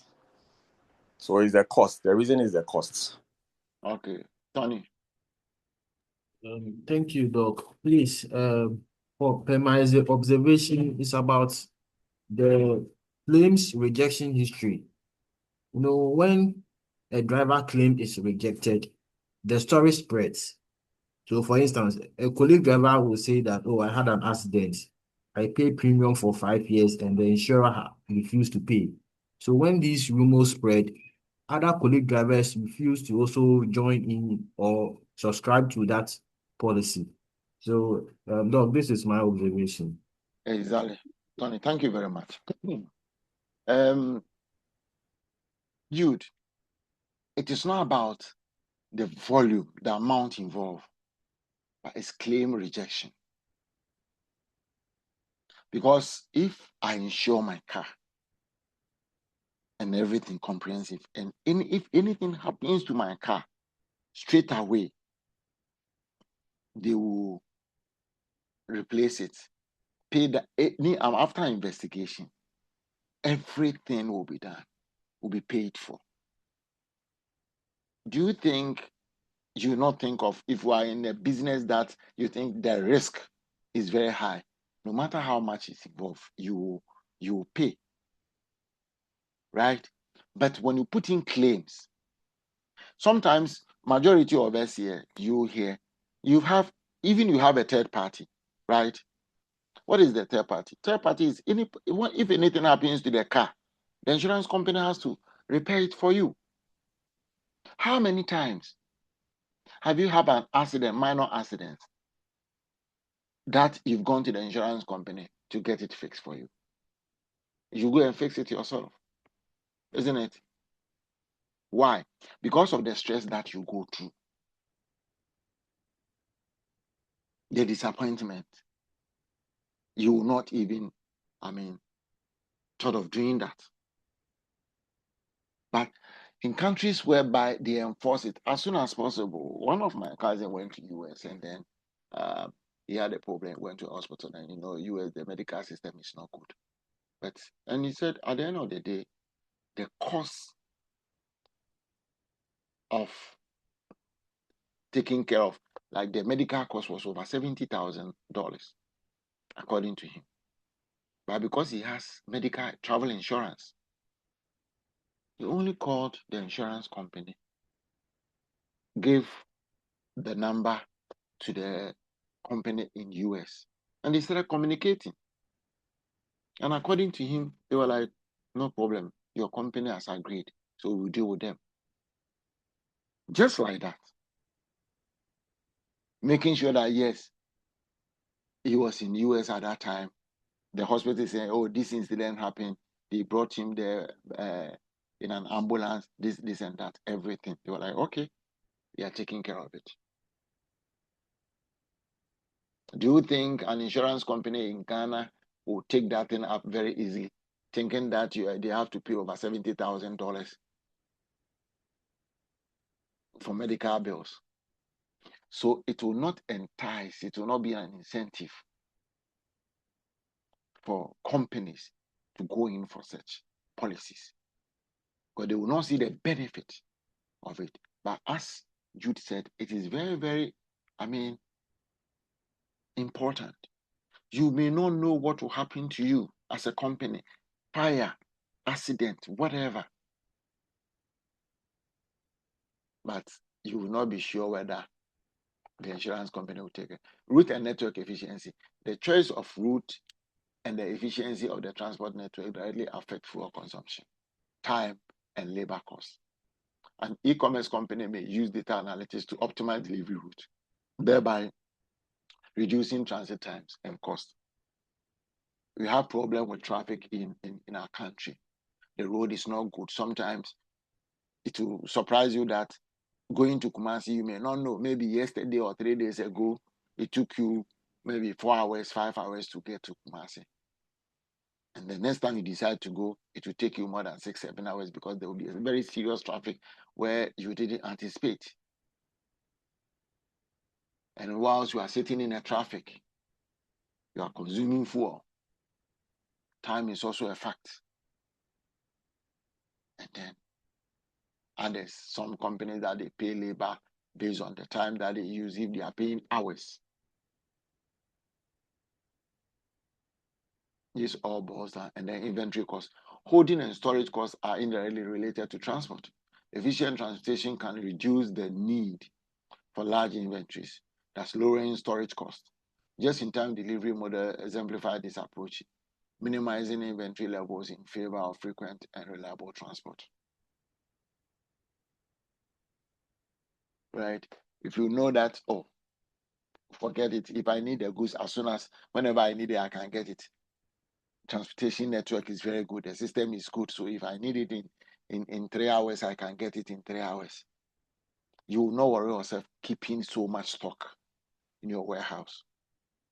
You will practice just in time, as and when you need it.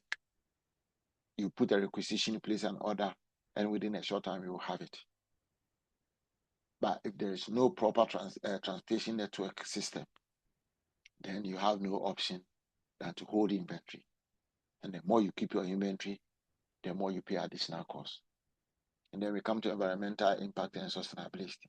There is a growing emphasis on the environmental impact of transportation. Sustainable practices can lead to cost savings in the long run through energy efficiency, and may also attract environmentally conscious consumers. A company might invest in carbon offset programs to enhance its green credentials. So you talk about green. Therefore, we can move on from here, isn't it? Okay.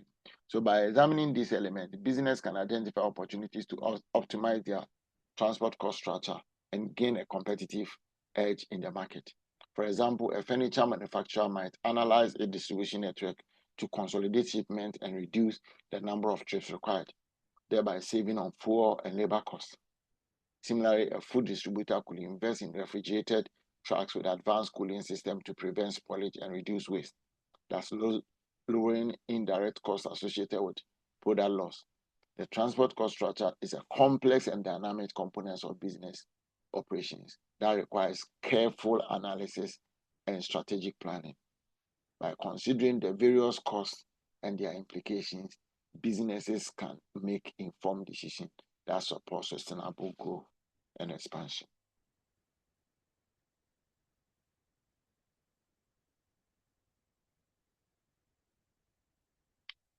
Okay.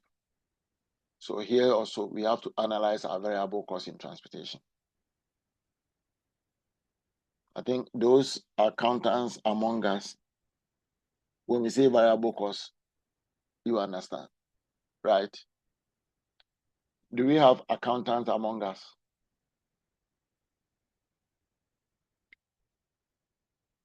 Hello?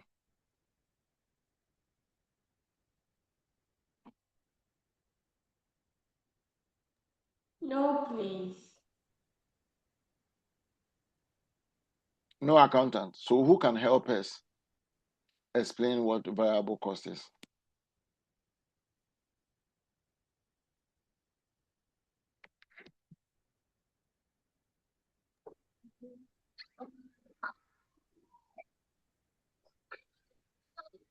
Hello, sir.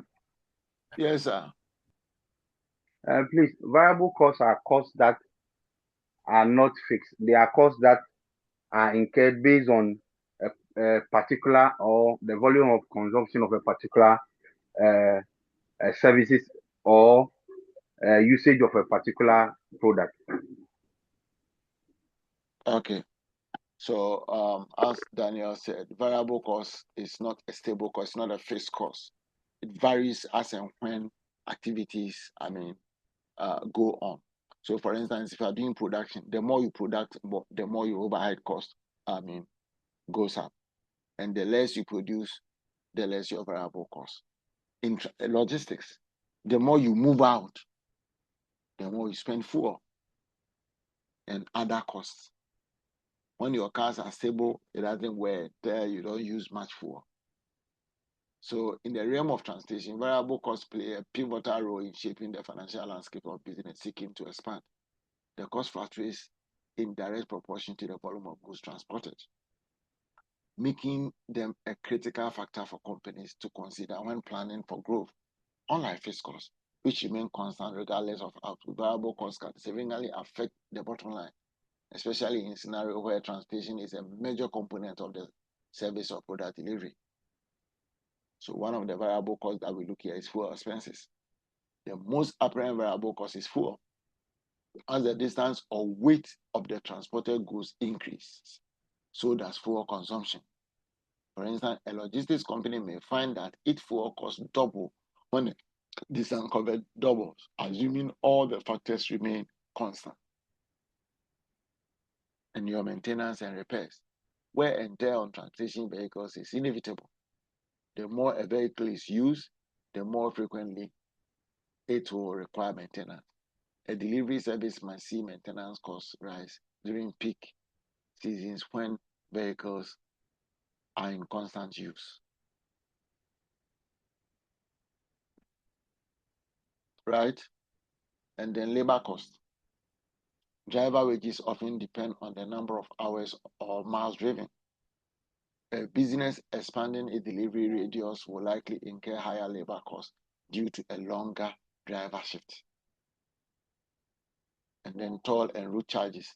These costs can vary depending on the route taken. A company may choose a longer route to avoid tolls, and this could result in a higher fuel cost, demonstrating the trade-off involved in managing variable costs.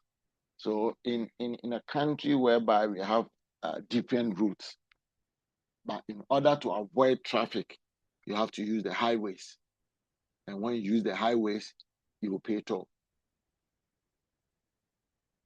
Our tolls in Ghana were not expensive, maybe because our roads were not good. 1 cedi, 2 cedis. They were not expensive. Because in some countries, you pay more. But the road is good, high speed, no problem. You get there on time. So the moment, and if you avoid road that the toll roads, definitely you have to, using the main road is long, and then traffic, there is a possibility of you being traffic. So whichever way, it is a cost that you incur in your logistics business. And then load factors, the efficiency of space utilization in transport vehicle affect costs. And underutilized shipments can lead to a higher per unit cost. as in when a retailer opts for partial loads to meet immediate demand rather than waiting for a full load. Load factors. For instance, if you are supposed to load 40-feet container and you load 20-feet container, you end up paying more because the difference between freight for 20-feet container and 50-feet and 40-feet container are not that much. So always have to make good use of space so that you pay less. And when you spread the number of goods in that container over the amount, you realize that you end up paying less. That is why when you are sending goods, we said it earlier on, a driver, if you are using a third-party logistics, the driver will tell you, oh, okay, the goods will come tomorrow. I will leave tomorrow. But the driver will not leave if, it's a collection of goods, not only your goods. The driver will wait and fill up the cars. Even this our transport, this our truck going to Kumasi and all those things. They wait for how many hours? Make sure that they have a full load before they take off. Because the cost of fuel that they will use to ply the road is the same thing. Whether it's a full car or not, they will spend the same fuel. If there's any wear and tear, it comes back to the same thing, irrespective of the number of passengers or the number of goods in the car. Therefore, it is much more beneficial when you have a full load rather than half load. And also, some people may look at the opportunity cost. If there is an immediate demand for the goods, then you have no option than to go with half empty or half full load of container or car to go and deliver. And then insurance premiums. This can vary with the level of risk associated with different cargo types and route. High value shipment or hazardous material typically attract higher premiums. So by analyzing these variable costs, businesses can identify opportunities for optimization. For example, a company might invest in more fuel-efficient vehicles or redesign routes to minimize store expenses. Additionally, by understanding the interplay between load factors and transportation costs, businesses can make informed decisions about shipment size and frequencies. A thorough examination of variable costs is essential for business aiming to expand their operations. By scrutinizing these expenses, companies can uncover inefficiencies and implement strategies that enhance profitability while ensuring the timely and safe delivery of goods. The dynamic nature of these costs demand constant vigilance and a strategic approach to decision making in the transportation sector. So before you take up anything, you have to take into consideration your variable cost and how you can bring it down as much as possible. If it is fuel, you look at it. If it is your premium, if it is your labor, if it is your spare parts, any other thing within the operation that you think will bring up your variable cost high. If you can cut it, you do that. If you cannot and can minimize it, you find a way. So either you design your road network very well, you plan very well, delivery times, you know when to deliver and when not to deliver. If you have a proper network design, that one can also help you reduce your variable cost so that you can maximize profit.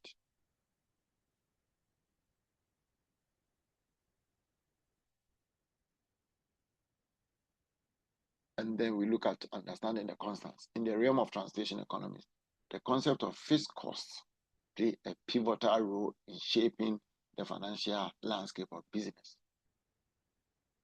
These expenses remain constant regardless of the volume of goods transported or distance covered. They form the bedrock upon which companies can predict their budgeting needs and make strategic decisions for expansion and growth. So in any business, you have your fixed cost and you have your variable cost.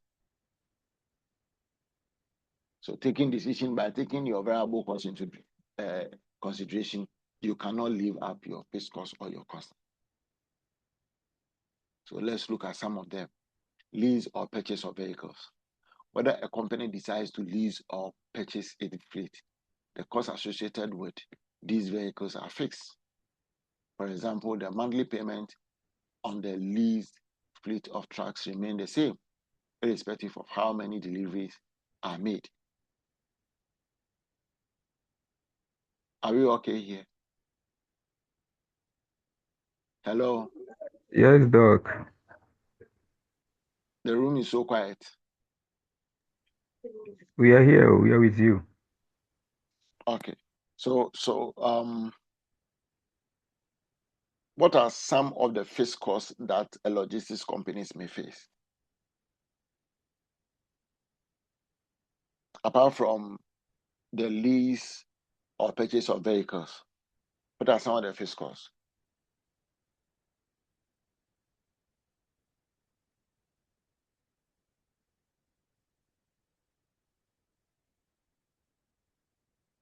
Once you are with us, Amina.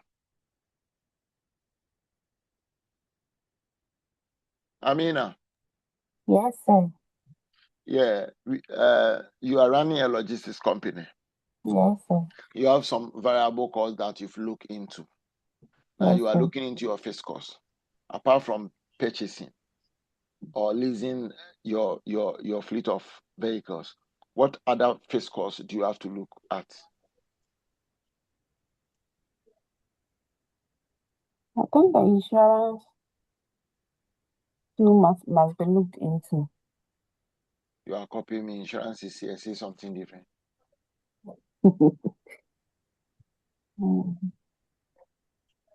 Maintenance. Maintenance. Remember that we talk about maintenance as a variable cost there.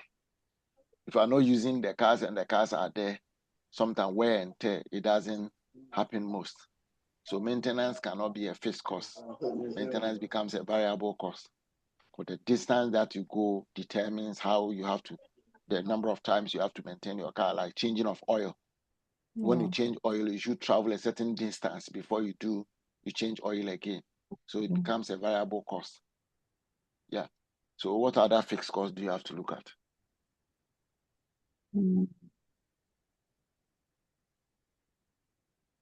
Okay. Emmanuel.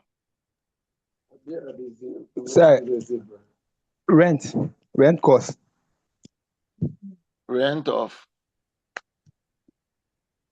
Maybe warehouse, offices. Okay. Yeah.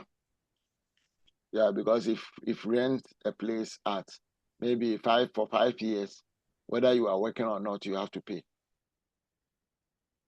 So rent is another aspect of it. Daniel.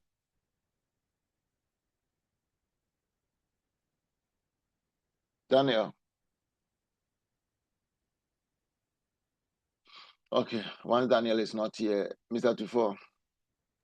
Yes, Doc. So one of the fixed costs will be there when you purchase a vehicle, you register the vehicle. That is a licensing and registration. That is a fixed cost. Then we also spoke of the roadworthy, for instance. It's a fixed cost. So I can pick these two. Okay. Yes, sir. Sorry, my network disturbed me a little. Sir, depreciation is also a fixed cost. Depreciation of what? Depreciation of the vans or depreciation of the buildings if you have an office complex that belong to you, or the fleet of whatever transport you are using, depreciation of either flight or even the vehicles you are using. It's a fixed cost. Okay. Gabriela.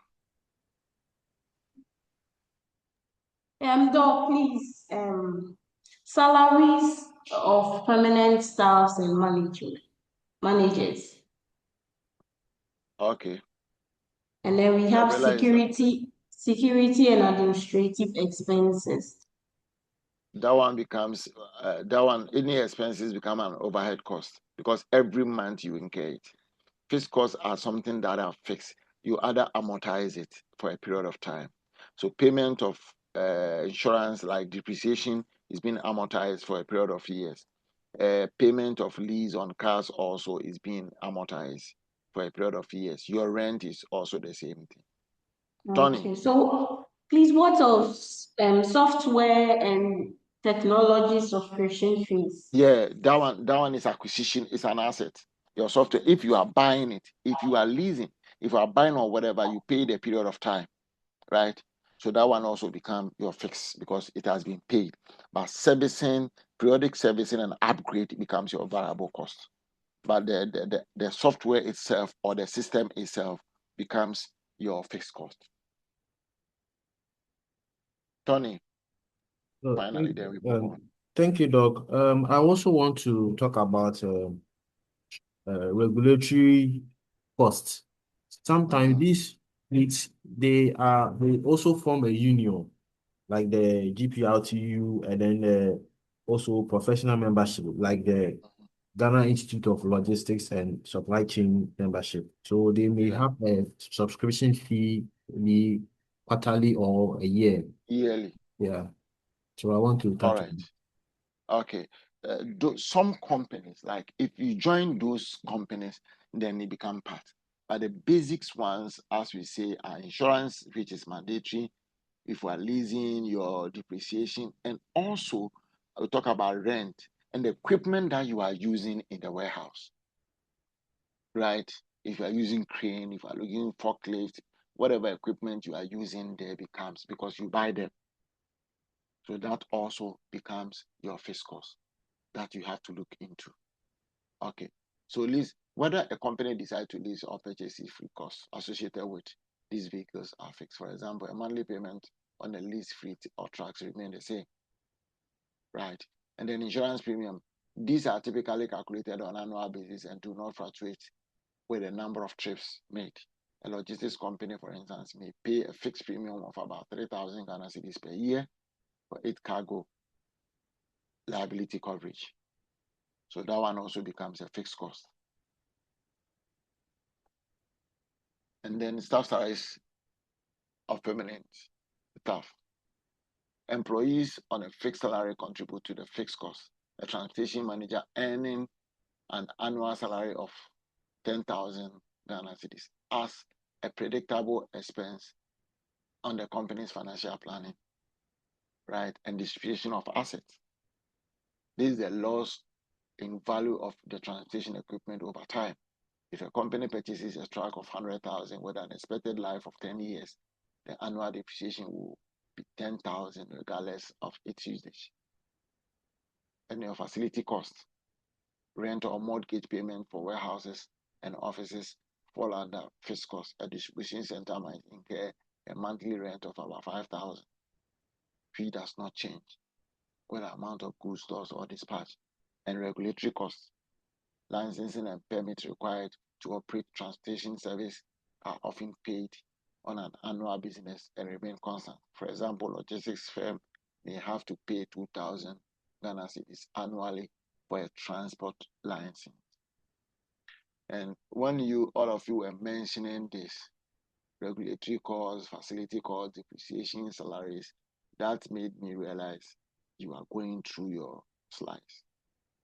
Some of my students, if you ask them questions, though you've given them the slides, you realize that they are not taking their time to go through the slides. So it interests me when you guys, I deliberately told, I think Amina, that she's copying me when I was just trying to pull her legs, right? This tells me that you guys have been going through your slides, therefore you are abreast with whatever. So before you take any decision, right, you have to consider all this, your fixed cost, because no matter the situation, you can't run away from it. And for you to be able to continue, you have to analyze all these fixed costs and those that you can do away with while the business is not going or you're having challenges. Those, because sometimes your fixed costs, if you put them in place, it's fixed, you can't do anything about it. Then you have to manage your variable costs. So before you decide on getting any asset, before you decide on doing anything that is fixed, you have to think about it critically and make sure that you are up to the tax before you get yourself into. Because the moment you buy any vehicle, either on lease, on loan, whatever, if you are working or not, you still have to pay for it. There is nothing. So if at the end of the day it stays there doing nothing, you have a problem. Especially you've rented a warehouse, a very big warehouse, and then the goods that you are keeping in the warehouse is not even up to half of it. You are incurring running costs, there are overhead expenditure on it, as well as your fixed cost of the rent that you paid for the warehouse. So understanding these concerns is crucial for business as they consider scaling operations. A firm that comprehends its fixed costs can more accurately forecast its break-even point and set realistic growth targets. For instance, a company with a high fixed cost will need to ensure a sufficient volume of businesses to cover these expenses before it can profit from additional revenue generated by expanding its transport routes. By maintaining a keen awareness of these fixed costs, businesses in the transportation sector can navigate the challenges of scaling operations while safeguarding their financial stability. This understanding is not just a matter of accounting, but also a strategic tool for a long-term business planning and successes. This understanding is not just a matter of accounting. Let's understand. Sometimes you ask yourself that why is it that those who have not been to school do business so well, and those who have been to classroom, who have learned the theory, cannot? You ask yourself, is it discipline, is it lack of discipline, or what? Because it is not a matter of accounting. It's a strategic tool. And there are people who have not been, I have friends who have not been to school. And their mind, the way they do business, the way they understand business is serious. They are much more strategic. They know that, no, I don't want to do this. If I do this, to bring a burden on me. Instead, let me do that. But those of us who have been to school, who have learned it, when it comes to application, it's zero. So you have to consider all these things before you take a step.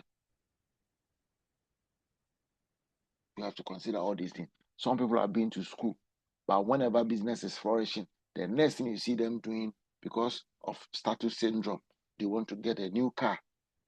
They want to get a big car without considering other factors. So when there are problems, you see them fumbling. So you have to be much more strategic and understand these things before you take any strategic decision.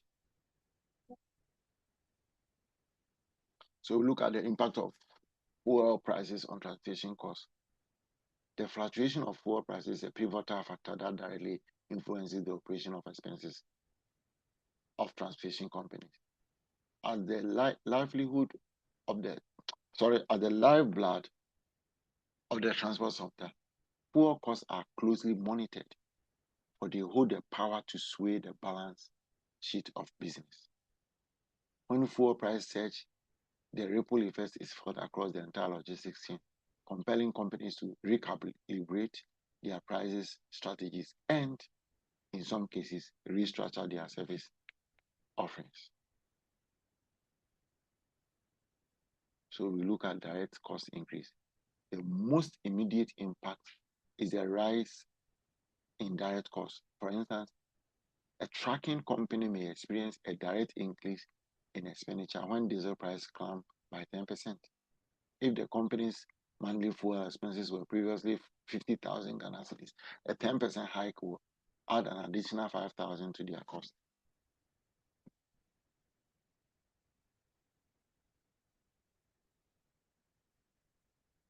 For which we are all aware, whatever you are doing, whenever there is a fuel fuel prices are adjusted upwards, there is nothing you can do. Sometimes some companies may desire to absorb it, but with time, they cannot. So what they have to do is to review their prices up. And this definitely affects business. And then freight rate adjustment. Transport firms often pass on these increased costs to consumers through fuel surcharges or revised freight rate.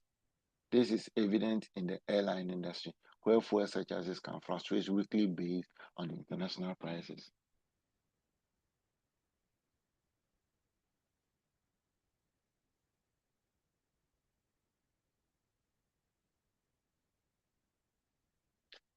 For instance, before traveling, I had already booked my ticket. And because of one or two issues here and there, I have to do this, I have meeting here, I have meeting that, I have to reschedule my flight. I was changing my flight over and over. And because at some point, I have to open up the ticket. Then after resolving all these things, having all these businesses, meetings and other things that are like, okay, now I have to move out. And I called the airline. The price difference that I have to even push it back again because the price difference at when I wanted to go, I was supposed to pay 20,000 Ghana cedis for the price difference because I've changed my ticket for the class. And when I further asked changing the date, then the best deal I can get if I'll be traveling on a certain date is to pay 10,000. I think 10,000, almost 11,000 Ghana cedis. Why? Because of this Iran and US war, prices of fuel has gone up. Therefore, aviation fuel has gone up. Therefore, airlines all over the world, prices have gone up. So if we're a businessman, let's assume that a businessman are coming to do certain kind of business, and then all of a sudden, the price of my ticket has gone up. It has to go into my expenditure. Therefore, if it captures, it has to affect that one. That is not it alone. Maybe if you do some shipment, if you everything prices have gone up.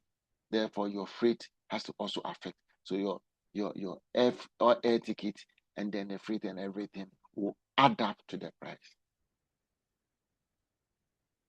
which will affect your business.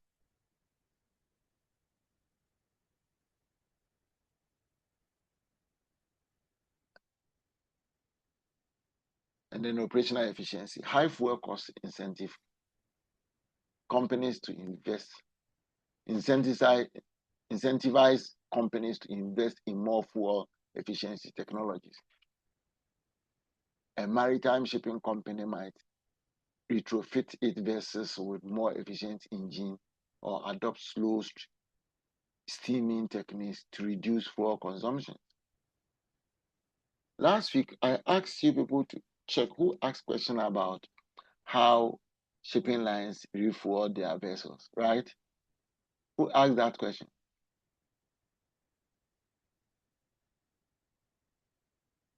Hello?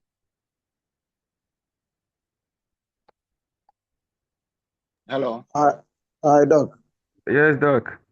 Last week, somebody asked a question, how vessels refuel while they're on high seas, right? Tony? Hello, Tony? Yes, Doc. Do you remember that last week somebody asked question about how the vessels refuel their tanks? Yeah, Doc, I asked that question. And I asked you to go and find out. Yes, Doc. Did you? Um, Doc, I did some small readings about it. Yeah, but not specifics. But I'm told that, sorry, I found out that these vessels, they also have bunkers that they have reserve fuel that, let's say in their journey, when they are running out, they switch to the bunker for, to take them. Refueling. They also dock at other ports to refuel. Yeah. I know last week I told you about having extra tanks. But I wanted to have a friend who works in a vessel. He's a seaman. I wanted to get a vessel because he has been working with vessels for years. He was in the army, the U.S. Army, and he was a Navy SEAL, went on retirement, and then now working with shipping lines. I wanted to get, because he has been working with vessels for years, I think he will give me proper, reading about it, but I did not get in touch. I've been trying to get in touch with him. SMC is on sea, so I'm not getting in touch with him. I want him to give me first-hand information, how they go about it, so that we can share. But thank you for your research about it. I wanted to ask you, but I forgot. It's good that you read about it. You are a very serious person. Thank you very much. And Doc, Yeah. yeah, I remember there was something called marine diesel oil. Yeah, but and then they said the most common one is the heavy fuel oil. So I don't know whether the diesel oil is the same as the one we use for our vehicles. No. Like, for instance, we have aviation fuel, right? Yes, Doc. Yeah. So all these machines have different types of fuel that they use. Okay. Right. So airline fuel is not the same as the one we use in our cars. Okay. Even the fuel we use in our cars, it differs from one country to another. Okay. Every country has its own specific standards. So in Ghana, the type of fuel we use is not the same as the fuel Togo uses. Right. Every country has its own standards that they use. So you have fuel for aviation fuel, that is for the aircrafts. You have fuel for the ships. You have the what do you call it? Even now, the train are not using. Initially, the train were using coal, and then they came with diesel fuel. But now, most of the trains are electric. Most of the trains are being powered by electric. So you have different types of fuel that they use. They are not the same fuel like this on the cars use. Alternative fuel exploration. Persistent high fuel prices can lead to a shift towards alternative fuels. Electric or hybrid vehicles are becoming more prevalent in urban delivery networks, as seen with companies like UPS and FedEx investing in electric delivery fleets. Right? So now, more companies are adapting to fuel efficiency vehicles. And now, even with these big Land Cruisers, the latest ones, they are 2.0, the engine capacity. First, if you are driving 5.0 petrol, diesel, 6-cylinder, they know that, yeah, you are rich because the car is good. But now all these big cars are reducing their capacity, fuel consumption. So you see all these 2025, 2026, 2024 Land Cruisers and other cars, the engines are 2.0, but it fires. They are trying to find a way because they realize that, and most of them are also moving into EV cars and then the hybrid,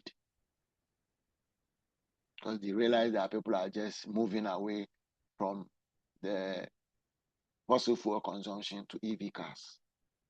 Therefore, most companies are also trying to get into the EV cars because everybody is looking at how best they can reduce their cost of operations.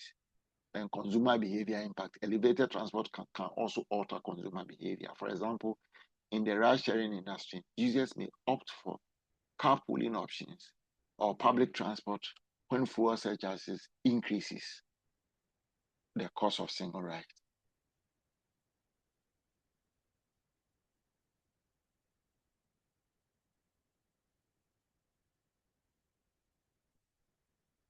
And then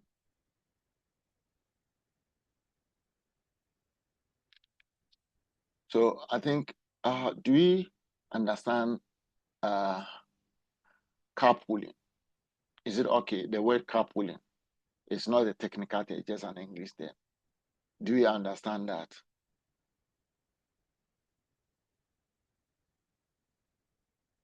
If you understand that, we go ahead. Shall we move on? Okay. Supply chain reconfiguration. Businesses may re-evaluate their supply chain configuration, opting for nearshoring or reshoring to mitigate the long-term unpredictable of fuel prices. This strategic shift can reduce the reliance on long-haul transportation, thereby lessening the impact of fuel price volatility. And then policy and regulations. Governmental policies and regulations such as carbon taxes or subsidies for green technologies can also influence the impact of fuel prices on transport costs. These interventions can either exacerbate the burden on transporters or provide relief and incentives for sustainable practices.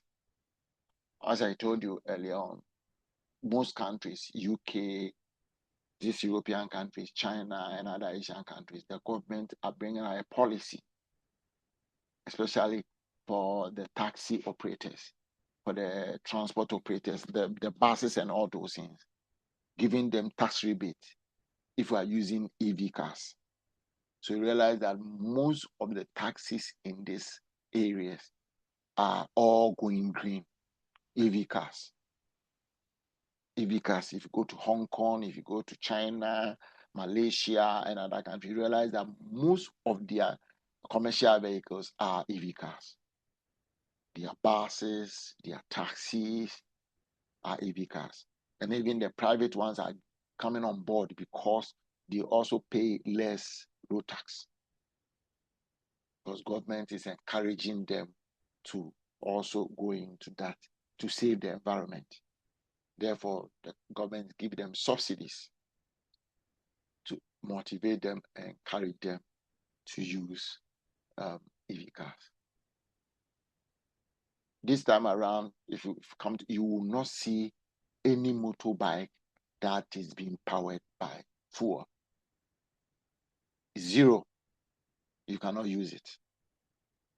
They are all electric motorbikes. They give themselves time to phase out all those bikes that uses fuel. So now about 99% of the bikes you see, most of the Asian countries are e-bikes. Government is doing that to encourage more people so that it will save, because pollution here is so much because of their industries and other things. So if they have a lot of vehicles in the country. So the government is doing that, and most of the companies are now buying into it and jumping on it. We look at the human element in transportation. In the realm of transportation, the financial implication of human resources cannot be overstated. The cost associated with labor is multifaceted expenditure, deeply intertwined with operational efficiency, service quality, and ultimately consumer satisfaction. This segment will explore the various dimensions of labor costs, from direct wages to the indirect expenses borne by organization. So first, we look at the direct labor costs. These are the wages paid to employees who are directly involved in the transportation process. For example, truck drivers' salaries constitute a direct labor cost. The compensation packages for these roles often include performance incentives, overtime pay, and allowances for on-the-road expenses, which can significantly impact the overall cost structure. In our country, who has ever worked in the logistics, those working in the logistics countries, do you pay road allowances to the drivers, especially when they are going on long journeys? A journey that will take them a day or two. Anyone in the logistics industry who has an Yes, idea? Doc, we do. Yes, Doc, we do that. Wonderful. You pay on the road allowances, right? Yes, Doc. How much do you? Currently, I work for Kida company. Kida. Mm-hmm. Whenever they are transporting ceramic tiles or sanitary waste to Cote d'Ivoire, I make sure the drivers are given some allowances because it's an international journey. So So when you they are in get to charge. Olugo, I clear their goods. Oh, okay. So You I clear their goods for monitor. them, okay. Yes. So you So get I a, you get advise them. you get a transport the drivers for them, right? The logistics, or you have your own logistics companies that transport the goods. The company sometimes they have third-party logistics. So whenever they get to the border That is here, not operated by your company. no. Okay. Okay. So whenever they get to me, I have to make sure those things are done because the journey is international journey. When they Yeah. get to Cote d'Ivoire, sometimes they don't know the route, or even when they know the route too, they don't know anybody, they don't speak the language, so they have to call me. Mm-hmm. That this is the problem that they are having.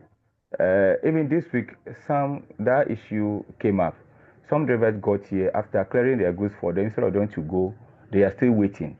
I asked them what happened. They say they haven't gotten their road expenses. At least they have to give them something to put on themselves. Okay. So some companies, I can attest to that. That some companies do that. Okay, that's fine. And with that one, do they pay it cash or it is added to their salaries or their weekly allowances or their monthly allowances? No, some they send the money to them. They give the money to them through maybe electronic means or whatever. Okay. Okay. Yeah. So thank you very much. Some is in form of incentives. After they are paid, then they add something. Okay. It depends on the number of trips you go. Okay. All right. Okay. Thank you very much. Okay. You're welcome. What happens in some of the trucking, because especially the fuel tankers and all those things, they pay the drivers cash. Some of them decide to pay the drivers cash. So depending on where you are going, as soon as you go and offload your goods, they calculate everything and give it to you. So if you are going one trip, let's say if you are going within Accra and it is 3,000 or 2,000 per trip, they calculate it and give it to you. So even though you are a permanent driver there, this is how they pay them. After taking their taxes, they know that, okay, we are giving you this amount of money. So it is either you take or a percentage is sent to you, as Richard said, as your road expenses. And then at the end of the month, when they calculate the number of trips you've gone, they pay the difference for you. So Doc, these are, yeah. I remember this company, Sunda. Mm-hmm. They have their own trucks, first party logistics. So they also do that. I clear for them too. I work for them also. So they also do that. Sunda Logistics, Sunda Company Limited. They also operate logistics side. They do what? So they are manufacturing company, Sunda. I know, they also do that, and I'm asking, they do what? Okay. They also give the drivers some road allowances, travel allowances when they are going to any journey. They are going on any journey. They do that. They have their own trucks also. They have Sunda Logistics and Sunda Company as manufacturing. Mm-hmm. Okay. Yeah, so they have, so most of the trucks that they use are their trucks. It's a company truck. Uh-huh. So when they get here, that is agreement, the contract that we have, that whenever the trucks get to me, I have to make sure everything is done, or I have to ask the drivers two questions. Call the company, ask them if these things are in place before the trucks will leave my territory.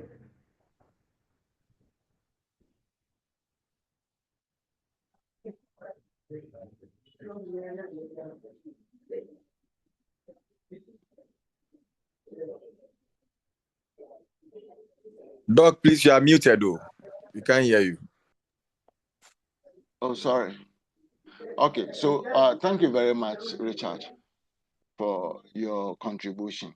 So that is what most of the logistics companies do, right? So these are all direct labor costs. And let's look at the indirect labor costs. These costs are associated with the support of staff who facilitate transportation operations, administrative personnel, maintenance crew, and logistics coordinators fall into this category. While their salaries may not fluctuate as much as those of direct labor, their role in ensuring the smooth functioning of transportation networks is critical. So, the drivers, their salaries fluctuate, as Richard said, depending on the route, depending on the distance.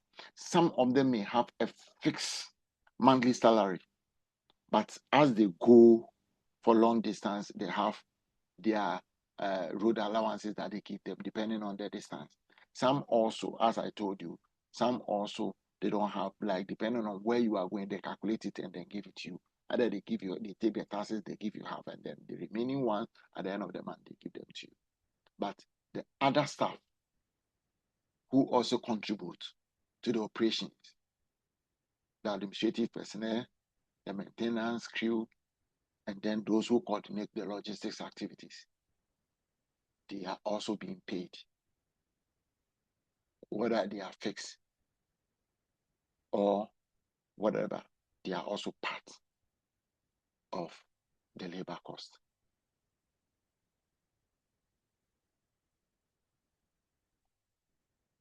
And then training and development.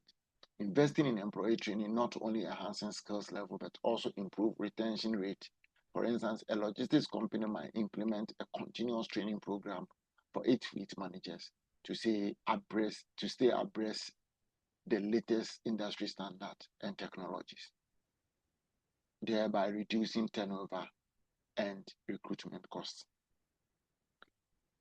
So if you want to train your employees, your drivers, with the new technology that is coming, maybe if we are bringing a new cars, new latest cars with new technologies inside, you have to train them. Those working in the warehouse, those staffs, when you train them, all these costs becomes part of your administrative cost. And then health and safety, ensuring the well-being of employee is not just a regulatory requirement, but also a moral imperative, especially related to health and safety measures such as ergonomic equipment for warehouse staff or advanced driving courses for truckers are essential for preventing workplace injuries and associated costs. Richard, that's your company. One moment, please.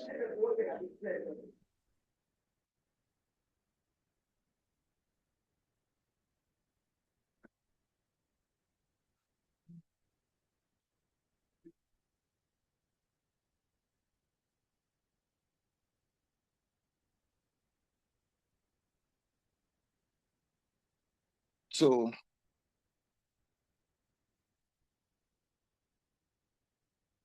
Richard, Yes, Doc. your company, do you cater for the safety of your employees, their health and everything?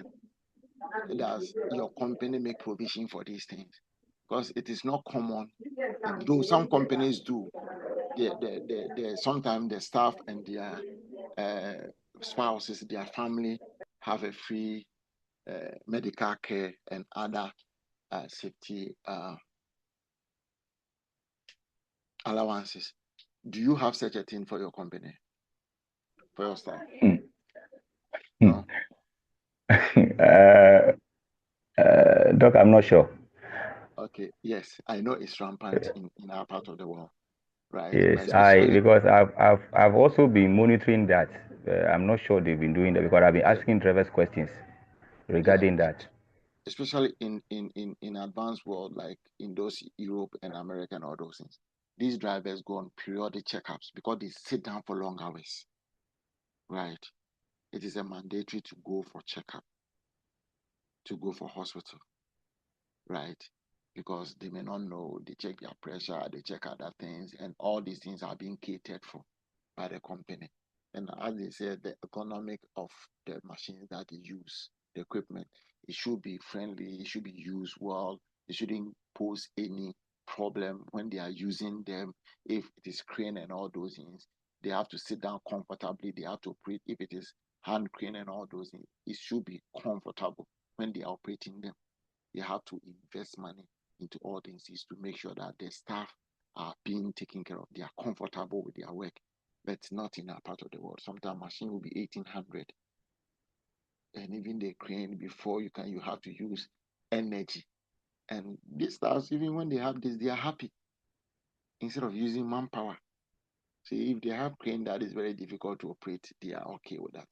And then regulatory compliance, adhering to labor laws and regulations incur costs in the form of legal counsel, compliance officers, and administrative processes. The transition firm must navigate through complex labor legislation, which vary from country to country, adding to the intricacies of international operations. But if you don't join the labor, if you are not, sometimes some institutions know, but with the board that I sit on, labor union will bring elected, even increments of their salaries. They will put you on their toes, the companies, to do the right thing. But some private companies, because the laws are not being enforced, and the labor don't have a say if they are not part of the labor group. The moment, even your institution, the company, the moment you make any move, you'll be sacked.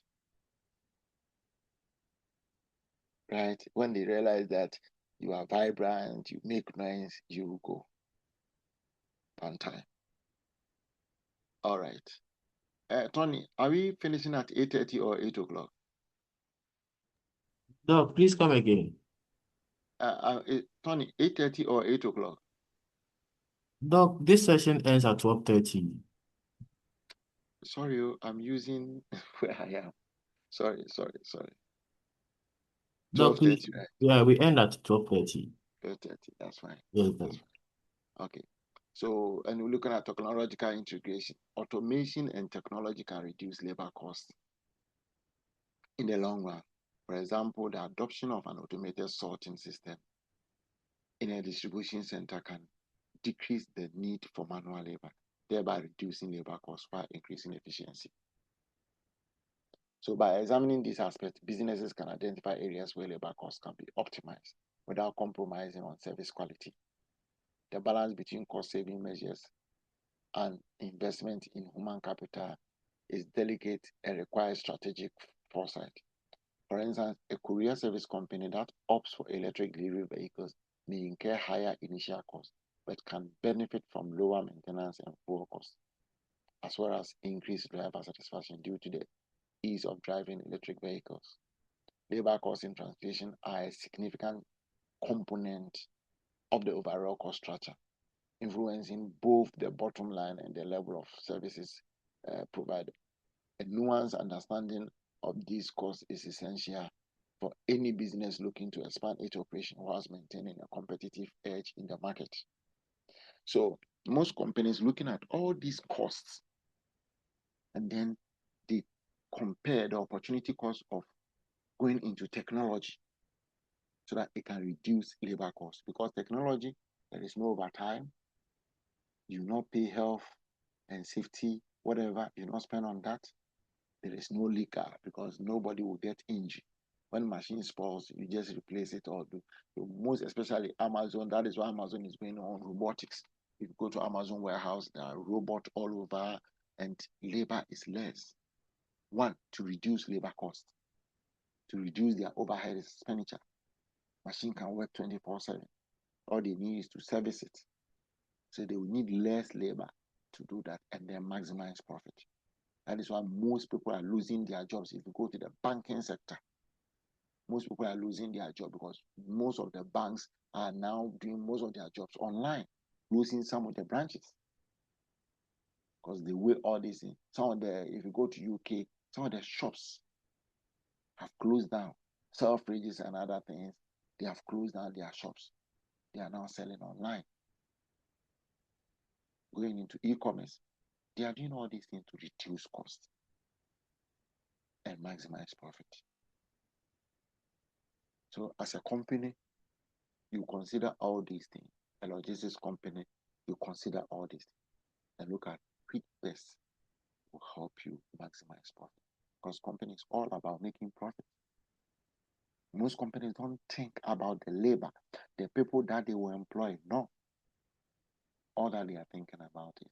So if they have to lay out some workers and bring in technology which will enable them make profit, why not? And it will enhance efficiency also. Why not? They are ready to lay down work staff, pay them, let them go, and they know that for years, about a year, 2 or 3, they will maximize. They will maximize profit.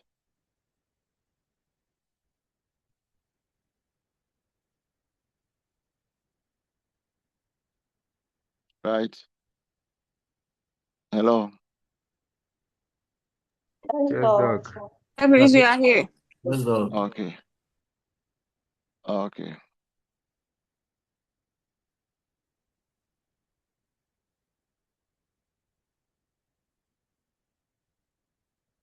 All right.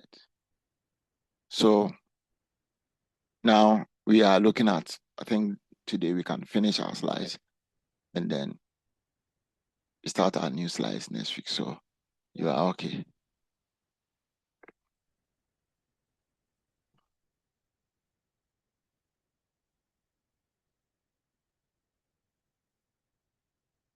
Okay, so let's look at how best we can reduce our transportation overhead costs. So in the current global economy, the ability to minimize transportation costs can significantly enhance a company's competitive advantage. The advent of sophisticated technologies has opened up new avenues for optimizing logistics, streamlining supply chain, and ultimately reducing the financial burden on transportation. This is particularly crucial in a landscape where fuel prices fluctuate unpredictably and consumer demand for rapid delivery service continues to escalate. So what do? They indulge in automation in fleet management. Example, the integration of GPS tracking and automated routing software has revolutionized fleet management. Companies like UPS have implemented advanced algorithms that determine the most efficient route, avoiding traffic congestion and reducing idle time. This not only cut down on fuel consumption, but also maximizing the utilization of each vehicle. And then look at electrification of transport vehicles. So if we are able to optimize your route, avoid traffic, get an easy cut, where I said earlier on previously that in some countries, when you are using the Google map, I don't know if Ghana will have it, because Ghana, whenever I use Google map, most of the times I get lost. But some takes me to in a country where it's being mapped very well, their geographical location, it can indicate which route is best, where to avoid traffic, the shorter route, and so on and so forth. Some also design their transportation network in such a way that they avoid routes that will let them incur much more cost as far as fuel and other things are concerned. And then electrification of transport vehicles. Transitioning to electric vehicles is a forward-thinking strategy to keep fuel costs. Logistics giants such as Amazon are investing in electric delivery vans, which, despite the higher initial investment, promise lower lifetime operating costs. and align with sustainability goals.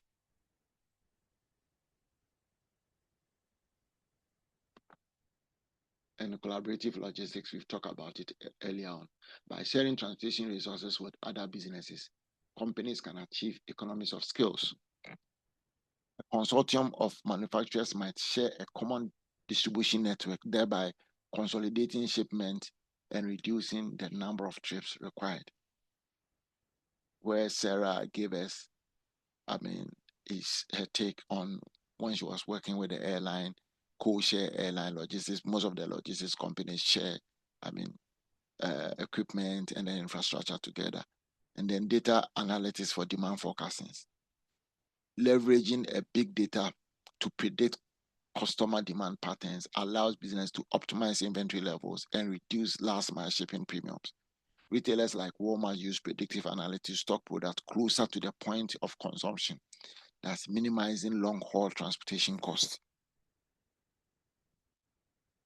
Right.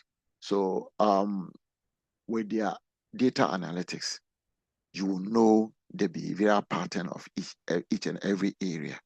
So let's assume a ShopRite has a shop at Accra Mall, Achimota Mall, Westfield Mall, another area, Kumasi, and other places. Data analytics will let them know the behavioral patterns, what their customers use most, what they like, so that they may not transport goods far away, or if they can get a source from within their environment, right? They will source from that environment. Despite the fact that they will not look at one customer. Let's just say they have a supplier at Accra, and they think of transporting all the way that product from Accra to Kumasi. It will be better for them to find a supplier in Kumasi, whereby they will cut down transportation costs and then supply their people within that enclave. So data analysis will help them determine the demand pattern, the buying pattern of their customers, and then serve them accordingly. And by so doing, it will reduce their shipping costs, their transportation costs, and so on and so forth.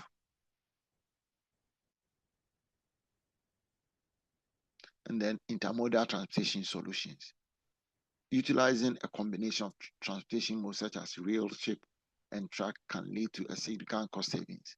For instance, shipping goods via rail to the majority of the journey and switching to trucks for last mile delivery can be more cost effective than relying solely on road transport. I think I gave you an example last week about me using intermodal or multimodal transportation system, right? Last week we talked about intermodal. Yes, sir. And then we also mentioned about multimodal. Yes, sir. Whereby Yes. we mentioned about you bringing goods from maybe China or US or UK to Burkina Faso. You move it to Ghana by sea. And then you think whether using rail or transport and move the product from Accra or whatever to Burkina Faso. Right? That means you are doing an intermodal transportation system.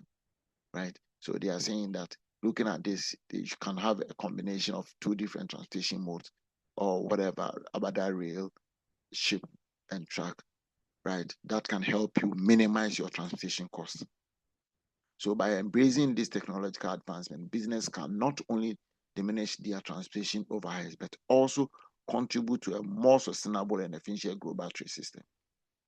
The key lies in the strategic implementation of these technologies, ensuring they are tailored to the unique needs of each business and its operational context.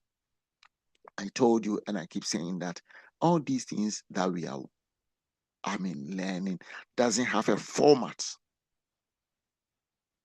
that you are supposed to use. But knowing this, right, will help you take an informed decision. Which kind of strategy am I supposed to use so that my company can survive, so that I can make profit? If you use this, and then at the end of the day, doing audit, doing monitoring and checking, realize that okay, I was using it, but it's not working for me. You have every right to change your strategy and see the one that will best suit your operations. So regulatory costs and their influence on pricing. In the realm of transportation, the financial burden imposed by regulatory compliance often has a profound impact on the pricing strategies of businesses.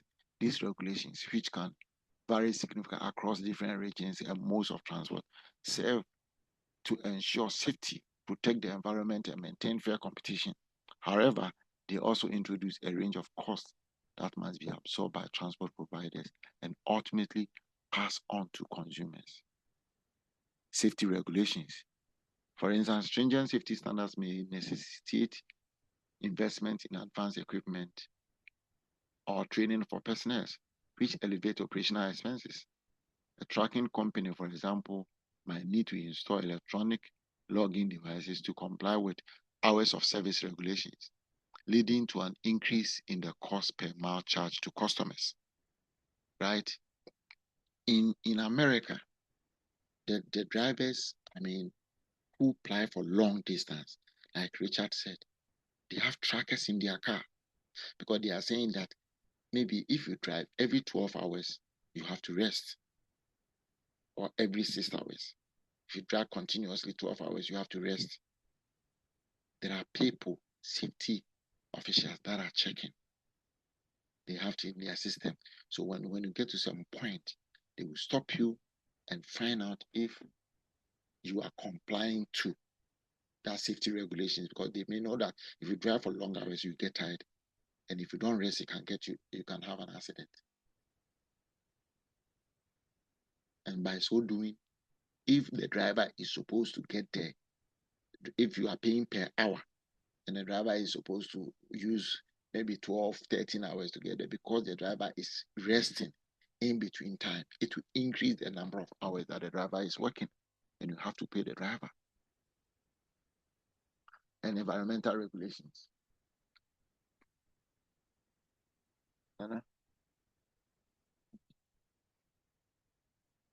Similarly, environmental regulations can compel companies to adopt cleaner but more expensive technologies. The maritime industry has seen this with the International Maritime Organizations sulfur cap, which requires ships to use low sulfur fuel oils or install scrubbers. These regulations has led to a surge in fuel costs, which is reflected in higher freight rates.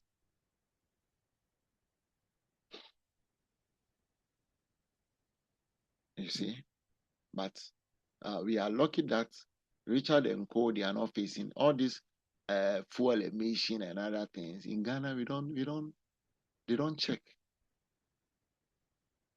The EPA, they don't check if your car is the fumes and other things, how it's supposed to be. They don't check it, so we don't have problem when it comes to the environmental regulations. But serious countries, they check it, and you have to make sure, because if you are found culpable of breaching that regulation, you'll be fine. You'll be in serious problem. So they always try to comply. And then market access and competition. Regulatory costs also influence market access and competition. Airlines, for instance, face significant expenses obtaining slots at regulated airports, which can limit market entry and reduce competitive pressure, potentially leading to higher airfares. Do you know that every airport has its own tax, airport tax and charges for the airlines, which will be loaded onto the passenger? So, for instance, when you are buying air ticket from Ghana, if you are taking off from Ghana to, let's say, if you are traveling to Dubai and you are flying from Ghana to Dubai, maybe the fare of your ticket will be different from someone flying from UK to Dubai. Why? Because of the taxes imposed by the government, the market access. So if, let's say, a different airline, one is flying from here, from Accra to Dubai, and then another airline is flying from, not going to Dubai, but Accra to any neighboring countries in the East, Middle East. and if their charges are less, it will be very difficult to be very, very competitive because of the charges that is imposed by the government or the region. Customs and cross-border trade. Cross-border transport is particularly affected by regulatory costs due to customs duties and trade tariffs. These costs can influence based on international relations and trade agreement, impacting the cost structure of businesses engaged in international trade. A notable example is the automotive industry, where tariff changes can significantly alter the cost of imported components, affecting the final prices of vehicles. So who can give me typical example of this between two nations in West Africa? Or three nations, if you have experience of that? Custom and cross-border trade, which affect businesses.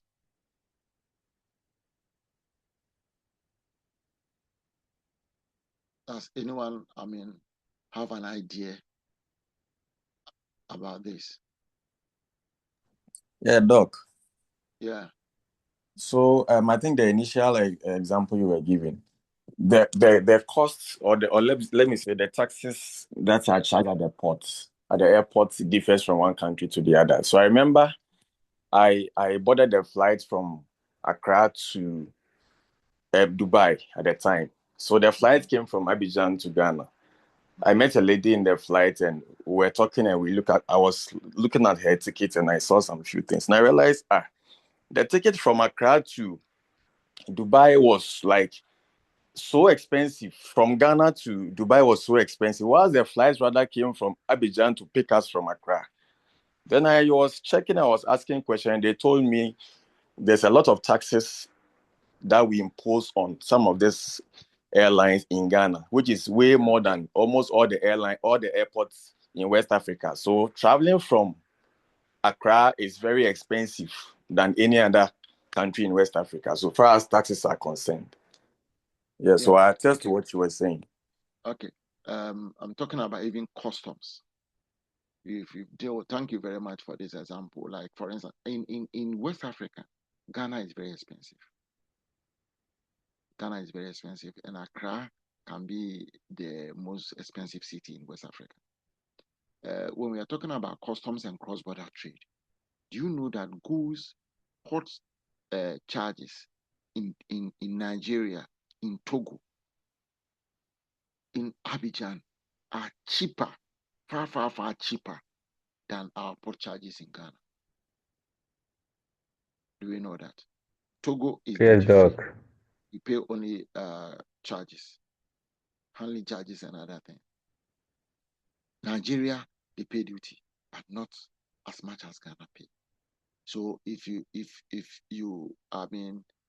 import cars to two people, two business organizations importing cars, one is going to maybe Nigeria, Togo, and Ghana, right?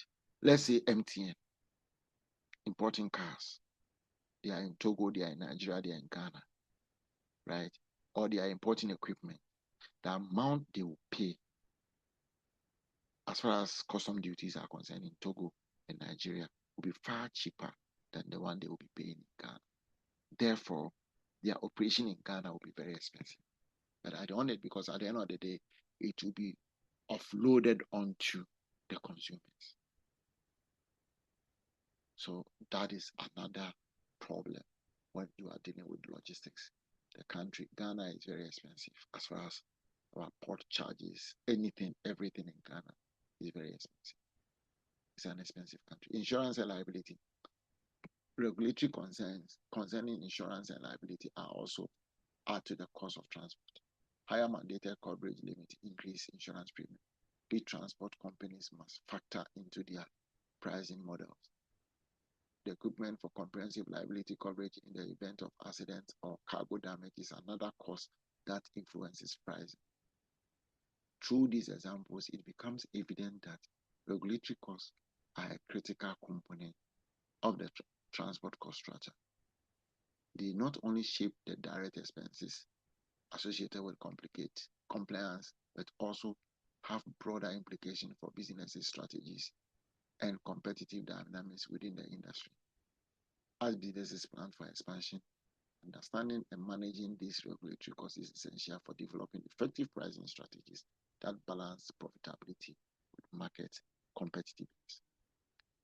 So any country that you find yourself in, you have to find out about their regulation. Tax. That is why years back, most countries sent their production. That is why most countries send down their industries to China. Why?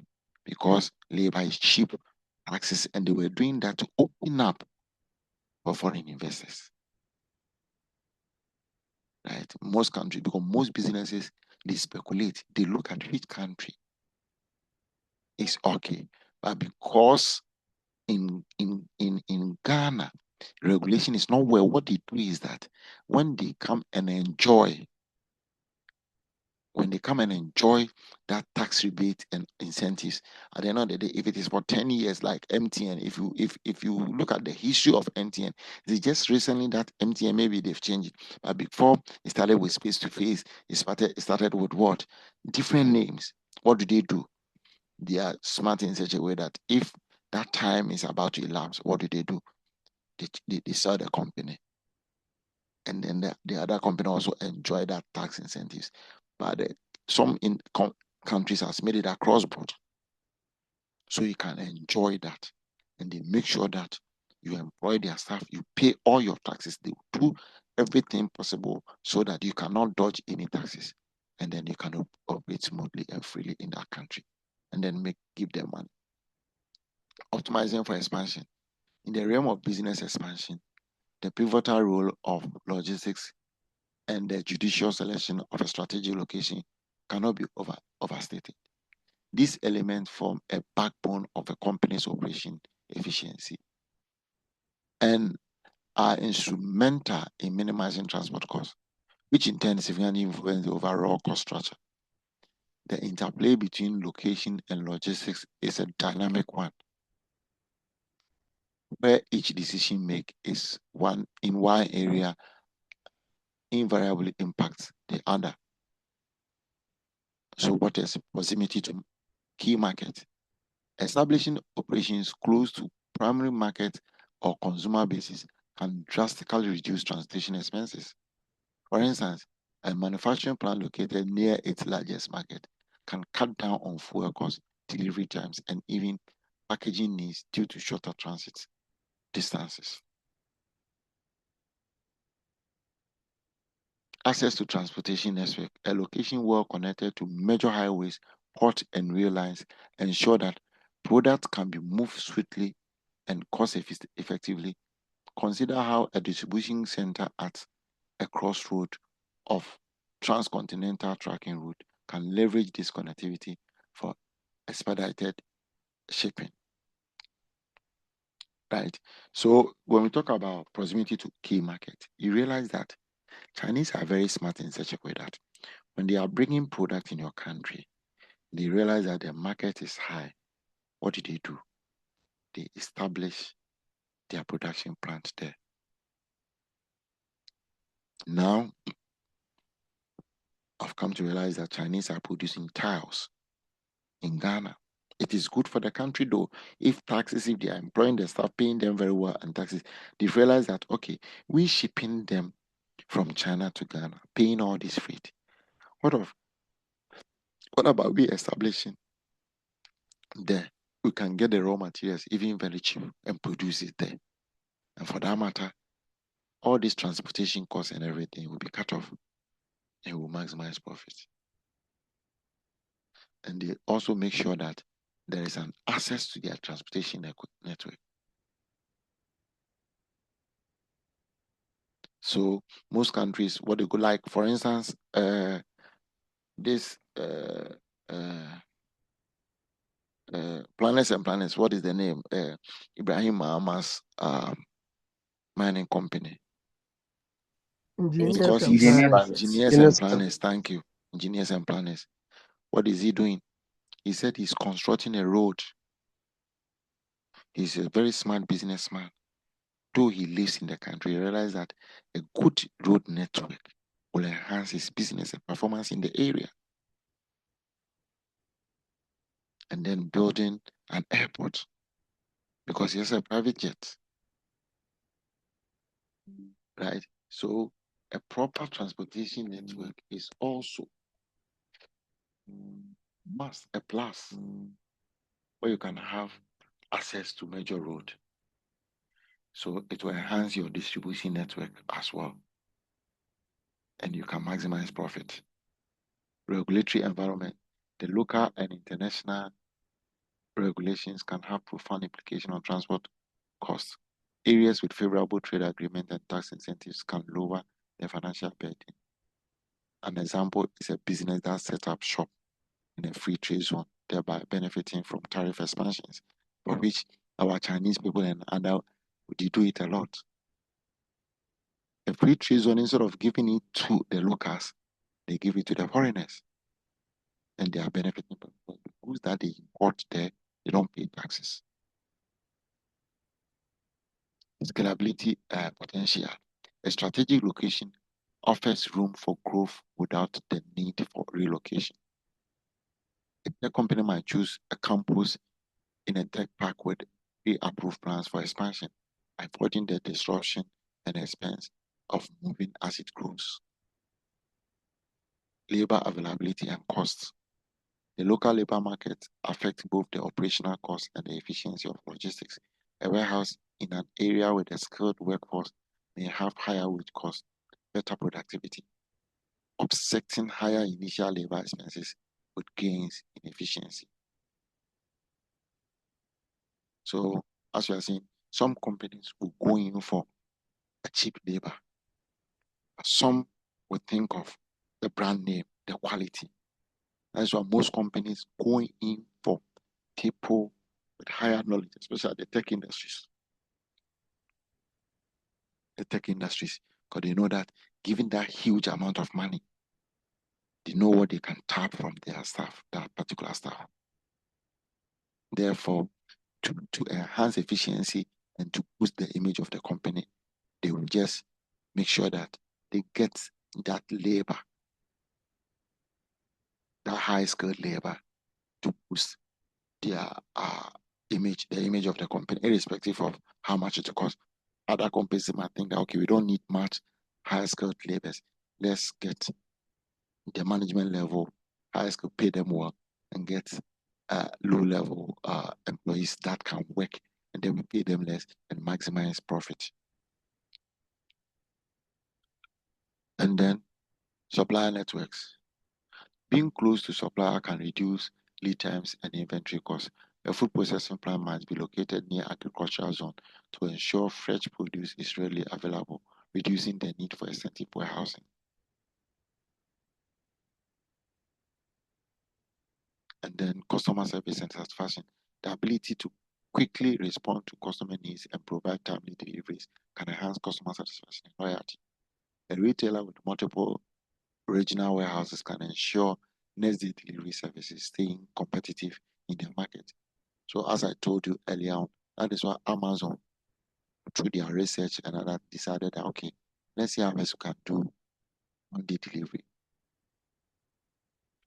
I earlier on said that if you are reaching your customers in Kumasi and its environs, it is better to get your warehouse in Kumasi, send the goods there so that it can reach your customers very fast within the Kumasi enclaves, rather than moving all the way from Accra to Kumasi and before you continue the journey. By meticulously analyzing these factors, business can craft a logistics strategy that not only supports current operation, but also paves the way for future growth and success. A strategic location that becomes a lever for competitive advantage, turning transport cost structure into an opportunity rather than a constraint. And finally, transport regulation and policies.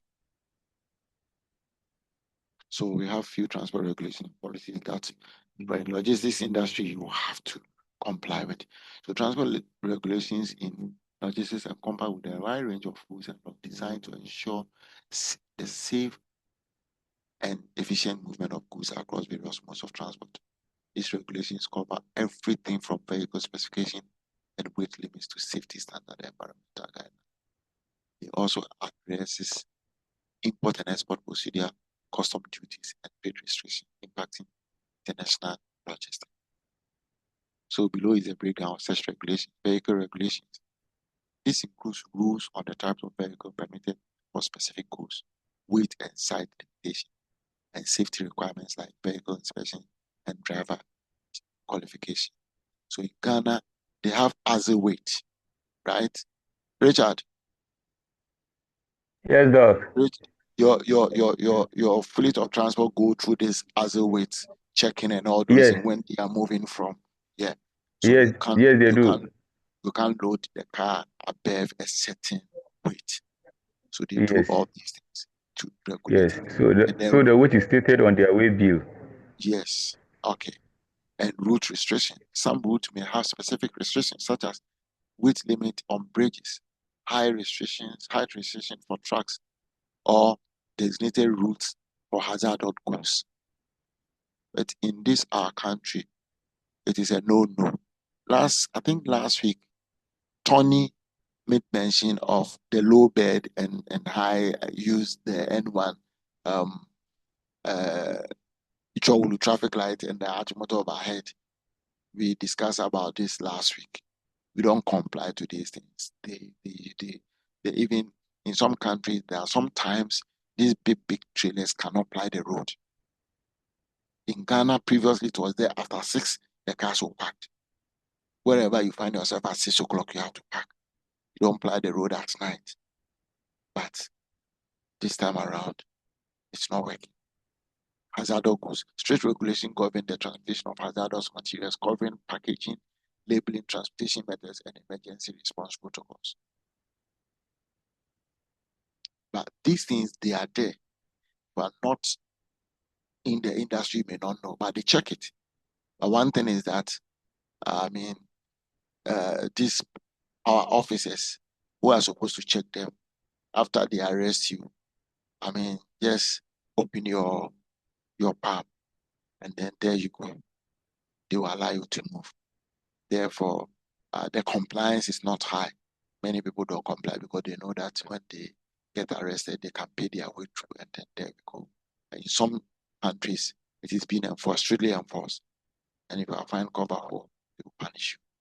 Environmental regulation. This includes rules on emissions, fuel consumption, and noise pollution, aimed at minimizing the environmental impact of transportation.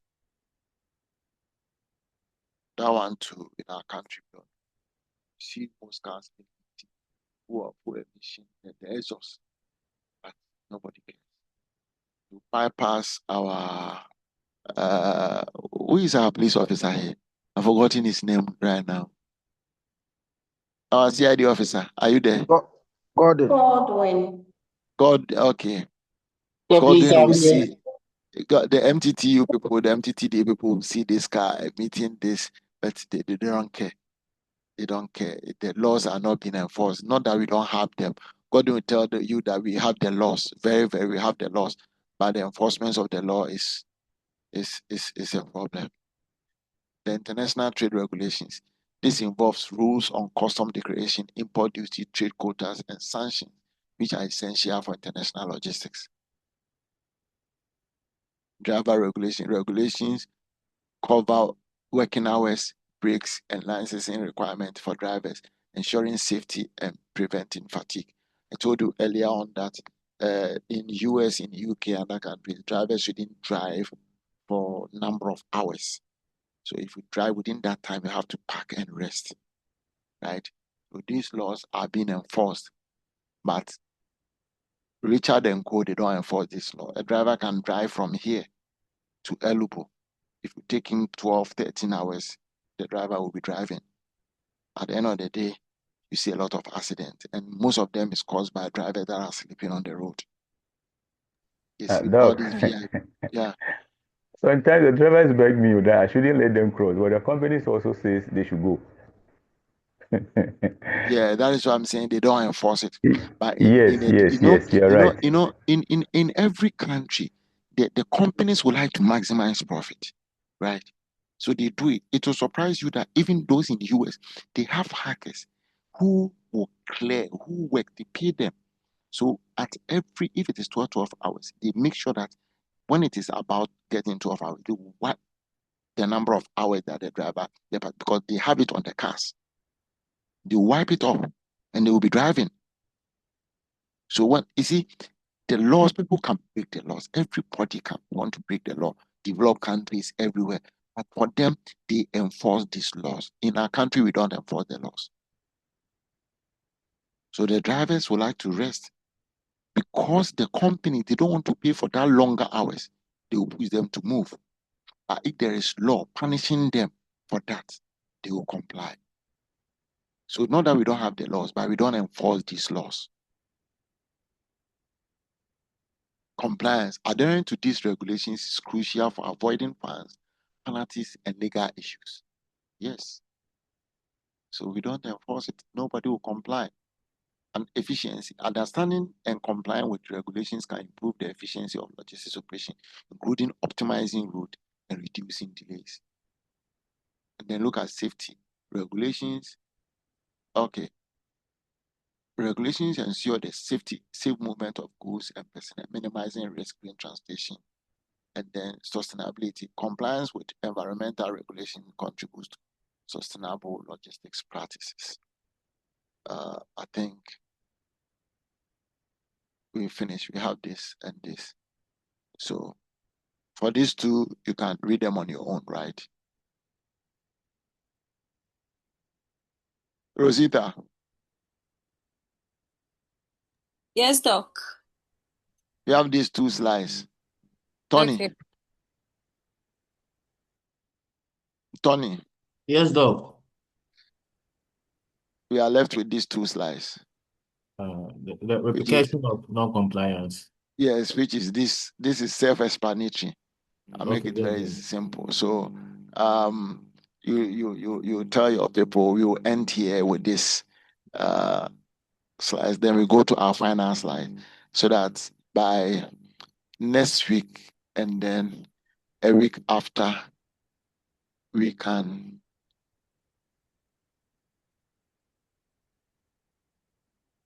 next week and a week after we can finish it.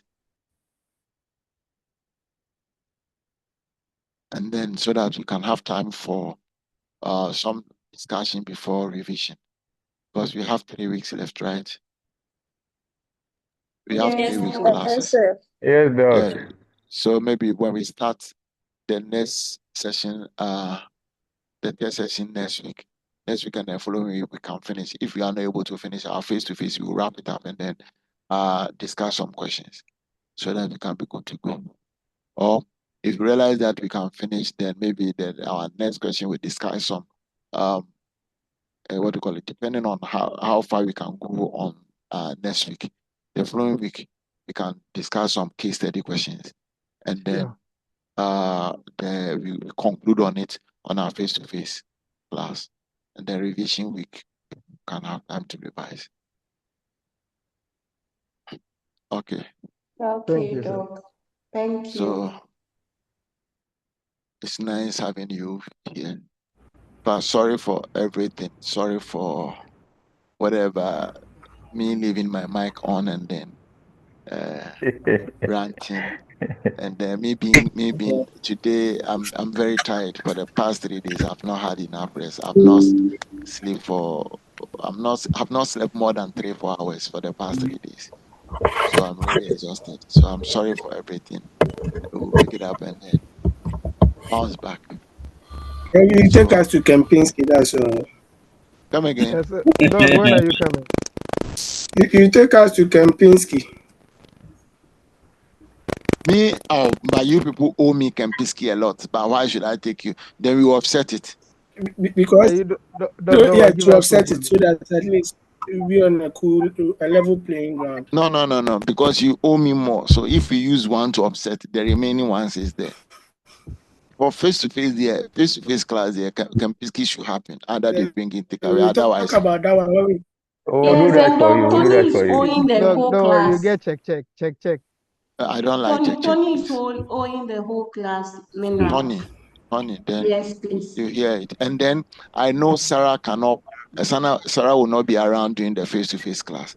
So in order not to punish her, she has to sponsor the Kempinski lunch that day. Simple. Kempinski breakfast. Because Wow. Sarah, So, otherwise you are failing totally. You are not coming face-to-face class. So if you are not sponsoring our breakfast for that day, you can't yourself pay. Change the cipher. It's a lot. Just give us Kempinski is not much. For me, breakfast, what would I even take? We beg. oh, We the beg. share for breakfast, we can arrange that. No, from Kempinski, breakfast will cost about 1,500. I will just take oats. It's Oat. manageable. Yes, that's fine. Only. Only 1,500 per head. So how many are you? Give her the number, including myself, and then we'll be good to go. Sarah, if you don't deliver, you have a problem, Sarah. That was talking about that alone, not the whole class. No. It shouldn't be. No, it shouldn't be. It shouldn't be dog alone. No, I beg. It's the whole class. It's the whole class. Oh, Sarah, you are not fair at all. It shouldn't be dog alone. It's the whole class. The food is start. Okay. So you owe us Kempinski, and we And don't then, want Doc, much. please, Frank is still fit to is owing the class. Okay. What is he owing us for? He's owing us lunch. Okay, that one will come from Lancaster. We will take breakfast from Kempinski and lunch from Lancaster. So our face-to-face class there is a party galore. They are sorted. Yes. And if these two people refuse, in fact, they have problem. Tony, Doc, please they will don't forget your surprise drink. you. So one They will carton each surprise for each you. student. Let them surprise me. If we don't get breakfast from Kempinski and lunch from Lancaster, these people are doomed. And then our minerals To from reflect in their Casapreko. grades. Do you have Casapreko a student among us? Yeah, Tony is owing us. Tony. Oh, Tony works at Casapreko. Yes. Tony, you should give your names to Tony. Those who want to take hard liquor for the lunch, you should give your name. The Alomo debut. Okay, it's after class. Do you have afternoon class? Today, yes. No, face to face. Yes, please. Okay. After our class, those who take the Casapreko Alomo Peters, if they can continue with the class, it's their own problem. That is not our problem. So Tony, take the list. Those who want to take Casapreko, Alomo Peters, and all those, and those of us who take the minerals. You should bring a van. You should bring a van that will deliver the once you are having, we don't want bubra. They don't sell bubra. Once you are having Kempinski breakfast and Lancaster lunch from Frank, then your car will be on standby. So that face-to-face we will enjoy. Tony, you are part of the team. If the three of you don't deliver, you are doomed. You know the rules. The slide show. Oh, it's on the LMS.